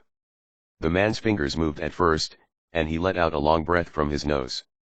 He then finally stood up with the stench of alcohol oozing from his body. His eyes were lifeless, and he looked like he was only half awake. The man then asked, "What do you want?" "2 signatures. One is enough," Lurden interjected. The man yawned. "Pay first." Han Xiao took out his communicator and prepared to pay. The man suddenly laughed out loud and said, "My dear customer, you are not trying to pay with INAS, right? This is a small business, so we only accept local currencies." Lurden frowned. He usually spent his time in the galaxy, so the Sunil currency was not worth much for him. He reached for his pocket and wanted to pay for Han Xiao, but at the same time, Han Xiao laughed. "I don't have Sunil currency, can I use another method of payment?" The man did not look at Han Xiao and reached for another bottle. "Like what?" "A name." The man frowned, looking annoyed. He glared at Han Xiao and replied, "I don't have time for a game." Get out if you are not paying. Delvis, Han Xiao said in a calm voice, but it was as loud as thunder in the ears of the man. The man froze as he tried to take a sip from the bottle. The relaxed atmosphere vanished, and he became expressionless, as if he was not drunk at all. The dizziness in his eyes disappeared instantly, and he stared right in Han Xiao's eyes. He quietly put down the bottle and said, "Wait for a moment, I need to wash my face." The man walked away from the counter and went to the bathroom. Only Han Xiao and Lurton were in the bar, and Lurton said, "You don't even know him, so you are not visiting someone you've met before." "I know his brother, that's why I decided to visit him," Han Xiao explained. The drunk man was Hurlus, and Delvis was his older brother. The subclass that Han Xiao was interested in was called Ordnance Engineer.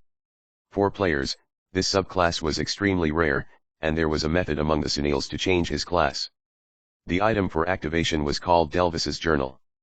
Delvis was a famous ordnance engineer before the Sunil race was attacked. He created a lot of inventions for military equipment, and he wrote all his thoughts in his journal. After Dark Star attacked, Delvis died in the battle, and the journal was handed to Hurlus. Han Xiao wanted to borrow the journal from Hurlus to change his class. After a while, Hurlus got back to the counter with his head washed. He was a middle-aged Sunil. His skin was light blue, and there were a few wrinkles on the side of his forehead, far fewer than one might expect of a 150-year-old. Other than that, he was almost the same as a super. Hurlus opened up a bottle and brought it to Han Xiao.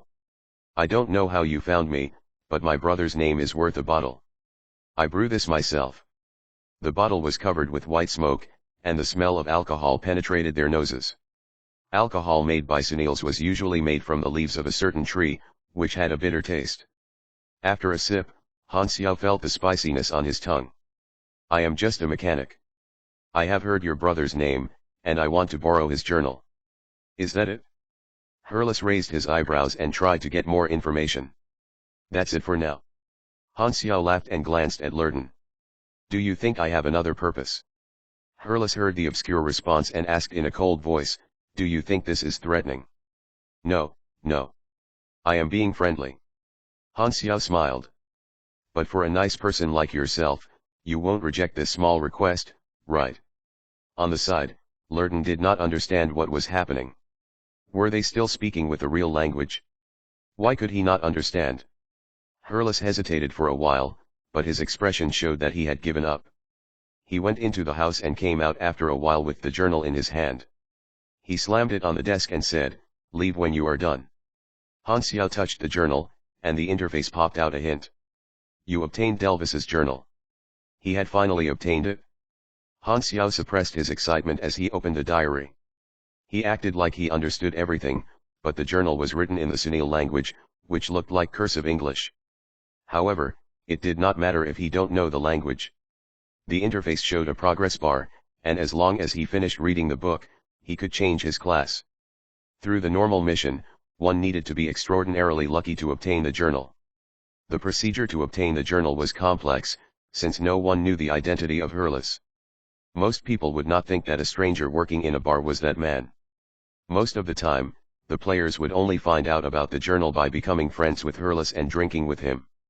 Only then would Hurlus start talking about his brother when he was drunk. However, Han Xiao knew the information, so he directly cut to the end without going through the complicated procedure. Lurton was surprised and asked, "Can you read Sunil?" Han Xiao closed the book and said, "I can't." "Then why are you reading it?" Hurlus stared at Han Xiao with his eyes wide open.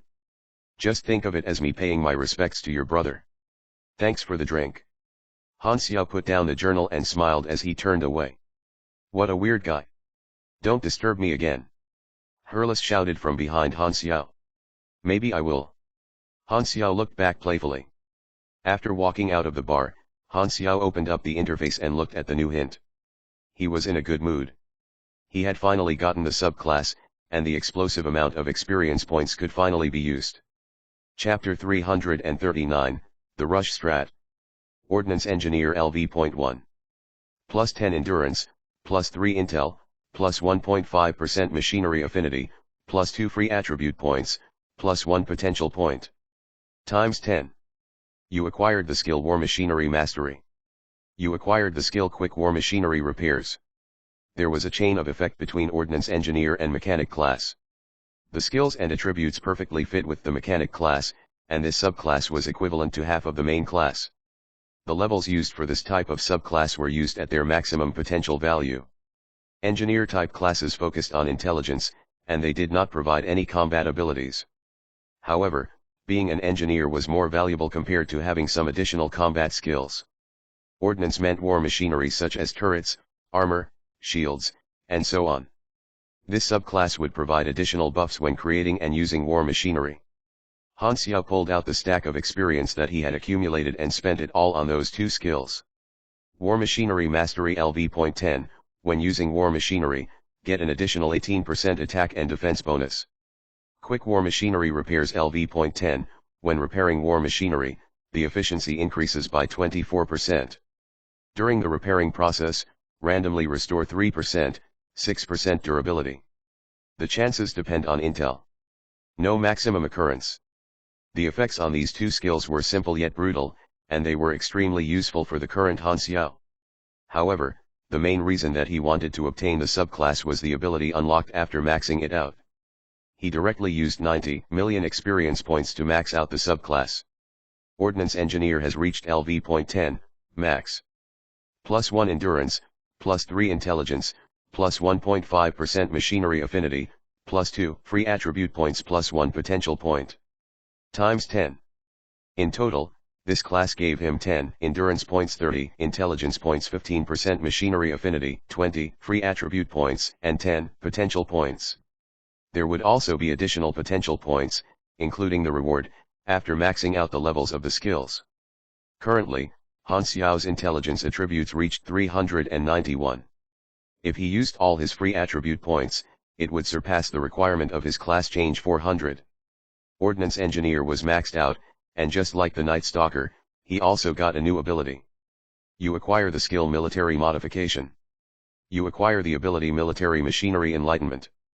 Military Modification LV.10, when creating or modifying war machinery, the status of equipment increases by 8%, 14%. Note, the buff is based on the original status and does not include statuses from other buffs. This is the same as having another power boost for the machinery. Han Xiao nodded and looked at the other ability, which he valued the most. Military Machinery Enlightenment, you have been enlightened. When building new war machinery, plus 30% success rate when building a new production line, plus 10% quality of production line, minus 18% resource costs, and plus 20% speed of production. Productivity was the essence of this subclass. A mechanic had multiple stages in their development, and each of them was indicated by certain benchmarks. One of them was fast building while fighting, which was one of the reasons the mechanic became powerful in version 3.0. As for the assembly line, it was the mark of the later stages. Mass production was a vital step to develop the most explosive, most brutal, and most costly tactic, which was known as the rush strat. For normal mechanics, they would use the best weapons made out of the best materials. For mass production, the equipment created had low quality. Although the difference in quality would increase between normal mechanics and mechanics that used mass production, the latter could stack up an uncountable amount of machinery and suppress the enemy with numbers. Mechanics and mages were two powerful classes in the later stage. The rush strat from the mechanic and the summon rush strat could turn a one-on-one battle to survival against a zombie horde. These two battle styles ruined the game experience as exceedingly few players could win against them. However, even though these two strategies were strong, the cost was obscene. The cost of building one single army was detrimental to the players. Moreover, at the later stages of the game, all players had the ability to fight against an army. So, although the rush strat could overpower the opponent, there would also be an unneglectable cost in their own army. If they joined the competitive scene, with matches after matches, the combat ability of the army would also decrease, and after 10 or 20 matches, the player would use up everything they had. And if two used the rush strat, then everything became simple. With one team fight between two armies, both sides would lose all their forces in one match. Therefore, in the previous world, the rush strat was seen as a myth. One hardly found these players. So, if anyone was such a player, they would treasure that moment, since the meta could change at any time. Han Xiao had analyzed the situation. Because the players were in a weaker stage, he could deal with them with ease. However, the players would be deadlier in the later stage, and different sorts of powers would arise. So, Han Xiao did not want to take risk, and the rush strat was the obvious choice. What? The rush strat was costly. In the eyes of the great mechanic Han, money was not a problem. Especially since he had obtained the ability to reduce cost, Han Xiao had no worries about costs and money in the future. Han Xiao had a long-term plan for his development.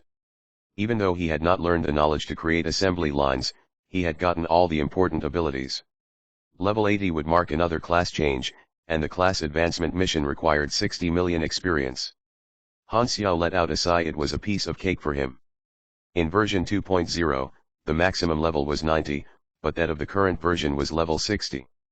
Players in version 1.0 did not know anything about class advancement missions. Because they could not break the barrier, the players had to experience 2 class advancement missions at level 60 and level 80. The class advancement at level 60 would make a huge, but not so much for the one at level 80. The piece of cake was just in the standards of the great mechanic Han. The players would have to spend an enormous amount of time to accumulate 60 million experience points. Han Xiao spent 90 million experience to go from level 70 to level 80, while the players had nothing in their pocket, so they could only grind level by level. On top of that, the class advancement did not give back anything after paying the experience, so the players all wanted to quit. Han Xiao was in a good mood, and he thought to himself, I only need 2 more class advancement knowledges. If I can get enough money from this mission, then I should just head back home, settle down, find a nice wife, and have kids. Yikes. That sure sounds boring. Well, I can change class and get a new main class. After leaving the bar, Han Xiao and Lurton wandered in the forest city. The sky was filled with stars, and the gentle light from the stars rested on their shoulders. Even though this planet was a dangerous place, it had magnificent views. The green mountains and forests loomed far away, the rustling sound of leaves echoed as the wind passed by, and the galaxy that was hanging on the night sky glowed. Han Xiao could see why the Sunils might choose this planet for their new environment. With a shake of his head, Han Xiao recalled a quote. The most dangerous things often has the most beautiful appearance. Where are you going? Lurton asked. Just walking around. Then let's get out of here and head to the base. Is there nothing for you to do here? Han Xiao asked. Like going back home? Lurton shook his head. I don't have a family. Han Xiao stroked his shin and said, what mission do you have? Frontline combat. That's the most dangerous job. You supers had already given your money earned from your blood, sweat, and tears to the race, and you still have to go on such a dangerous mission. No wonder you are viewed as heroes. Lurton's eyes leaked his confused emotion. He was about to open his mouth, but he stopped himself and shook his head. Han Xiao saw everything in his eyes. He was glad that he had gotten the information that he wanted. I didn't guess it wrong. The storyline for Sunil already exists. The mercenary job was not the main goal for the strip. Han Xiao had another goal. Chapter 340, The Catastrophe Has Arrived. Translator, Atlas Studios. Editor, Atlas Studios. Lurton left to join the forward reconnaissance forces on his own, and Han Xiao could only sit and wait inside the military base. However, he had already met his objective for the subclass, so there was no longer any need to enter the city again for now. As the date of the catastrophe approached, the effect of the waves became more and more apparent to everyone on the planet. A blurry voice would suddenly speak out from the back of people's minds.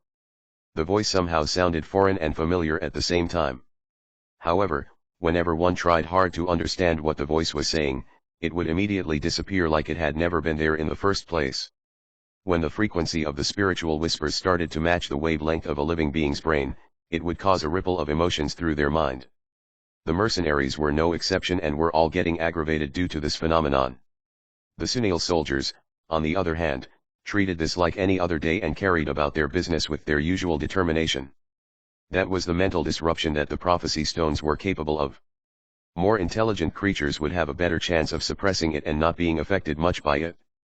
However, whenever the waves exploded, the intensity of these disruptions would increase, and everyone would be able to experience what the beasts had been going through every day. Living in such conditions all the time meant that a tiny push would be more than enough to nudge one over the line of sanity. In other words, the waves were the spark that would bring about the catastrophe. Woo! Woo! That day, ear-piercing sirens sounded throughout every single corner of the base. Everyone was already familiar with what that sound signified: enemies had attacked. The atmosphere in the base suddenly grew tense. The Sunil soldiers ran back to their respective positions in uniform steps, and the mercenaries were also able to quickly find their way back into their groups due to the previous day's training. Different kinds of tanks and armored vehicles were all started up, and a dizzying number of anti-gravity turrets floated into the air.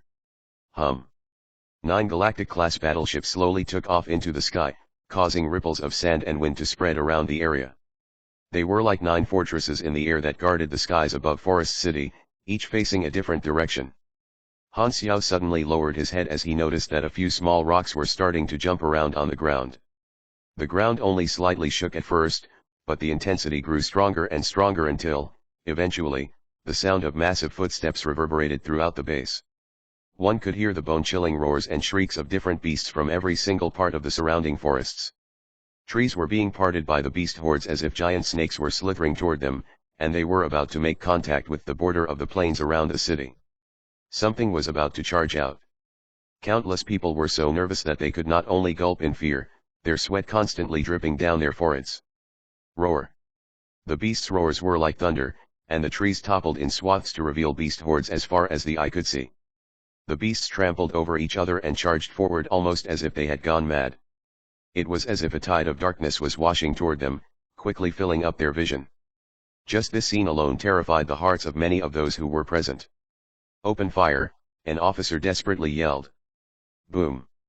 At the next moment, the countless artillery installations around the defensive circle all opened fire at once, causing ear-shattering explosions all over. The catastrophe had arrived. Forest City had a total of 5 main defensive walls. The first consisted of massive numbers of mines and automated turrets. According to the battle plan, this section would coordinate with the supporting fire from the back to disperse the monster hordes. The second consisted of many fortresses, ditches, traps, and electric walls, all to slow down the movements of the beasts, allowing the anti-gravity turrets, main batteries, as well as the battleships to deal significant damages to the beast hordes. The third was the iron defense line. Squadron after squadron of armored vehicles and defense teams lined this section. When the beasts entered this part of the defenses, the battle would enter its close-quarter stages, and the defense teams would unleash the fury of their metal weapons on the beasts here. This was also where Neville was stationed. The last 2 sections were full of artillery formations. Its purpose was to provide supporting fire for the front-line forces. The rapid response troops and other reinforcements were also stationed at the second-last section. During the calmer periods in the catastrophe, personnel from the last section would carry out repairs and first aid work for the troops. Black Star Mercenary Group was stationed at the second-last section. They were assigned to a long-range heavy armored division, with the code name G7. 3 Fortress-class main battle tanks served as the core firepower of the formation. These tanks could attach themselves onto the ground and transform into a single gigantic turret. They were also equipped with 18 mobile heavy artilleries and a decent number of ground troops that moved with the tanks. As a mechanic, Han Xiao's job was to control one of those heavy artilleries. He had only one mission: fire the cannon. Most people with the mechanic class were assigned to similar roles in the base. With their special affinity and machinery-related abilities, they could increase the damage output of these weapons. Han Xiao was of no exception. With a crisis-level event such as the catastrophe, it was basically impossible for individuals to influence the battle by themselves, with only a few exceptions. Boom. Artillery shells drew arcs over the multiple perimeters and covered the sky before they smashed into the distant beasts, causing red mist to bloom all over the hordes.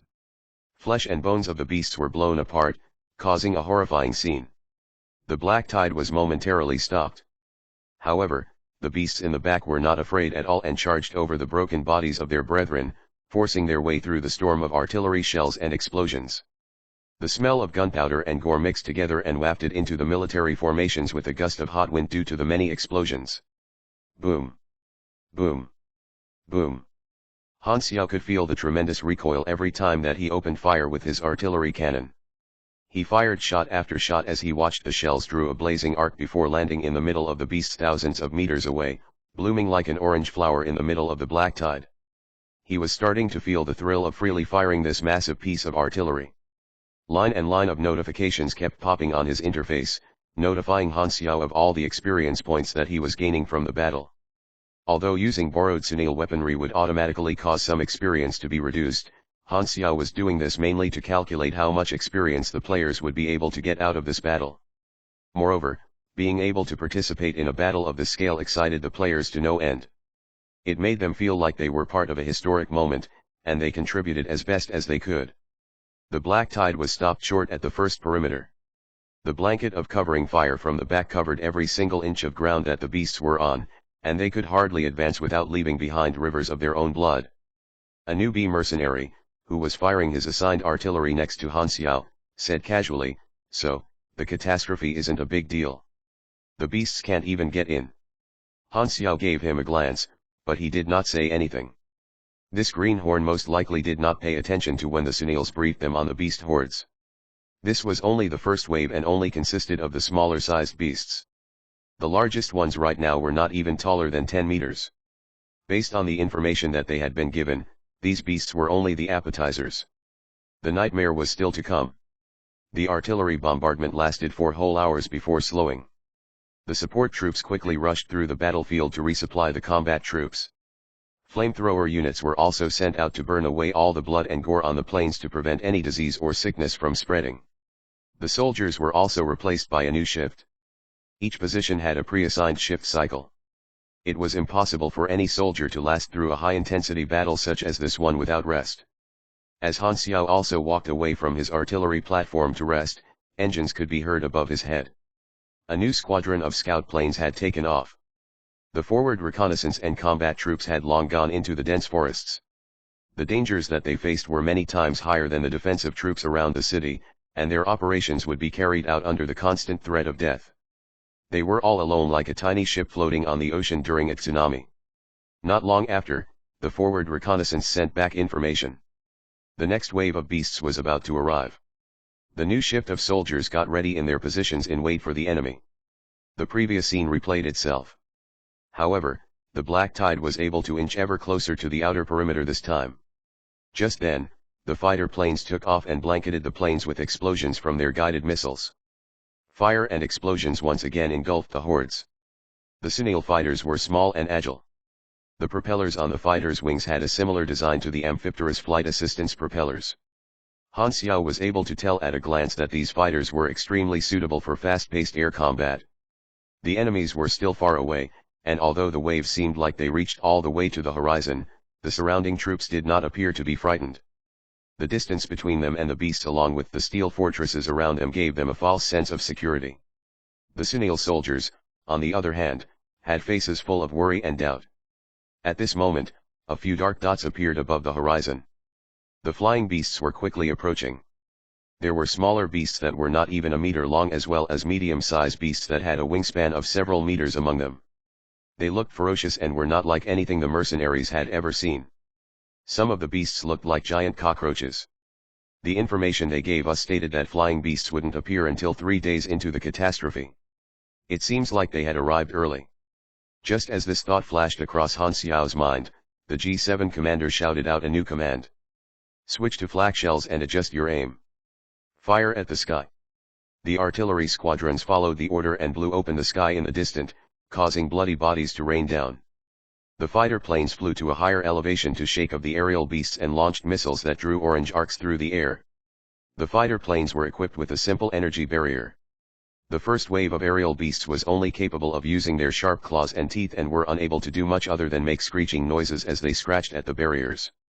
The fighter planes dashed in and out of the beast swarms, looking like medieval knights that charged through infantry units. This battle was already on the scale of a massive surface battle. Time seemed to pass by quickly amid all the intense fighting. At first, the mercenaries fought in a laid-back manner. However, after 3 short days, as the beasts increased in number and size, they could not laugh anymore. The continuous fighting had started to draw out the fatigue from everyone. Han Xiao did his best to fulfill his own responsibilities and played the role of a gear in a giant war machine. On the 4th day, enemies that could threaten the safety of the inner perimeters appeared. The surface of the ground rocked around like waves, as a group of beasts that could dig and maneuver around underground smashed into the reinforced steel wall of the 3rd section and broke out of the ground. This was the first time that the rear troops had ever seen the beasts at such close distance. The ground-burrowing beast's appearance signaled the start of the close-quarters combat. The supers who had been waiting behind the third perimeter could finally make use of their powers. The wall of steel and machinery at the third perimeter finally unleashed their fury.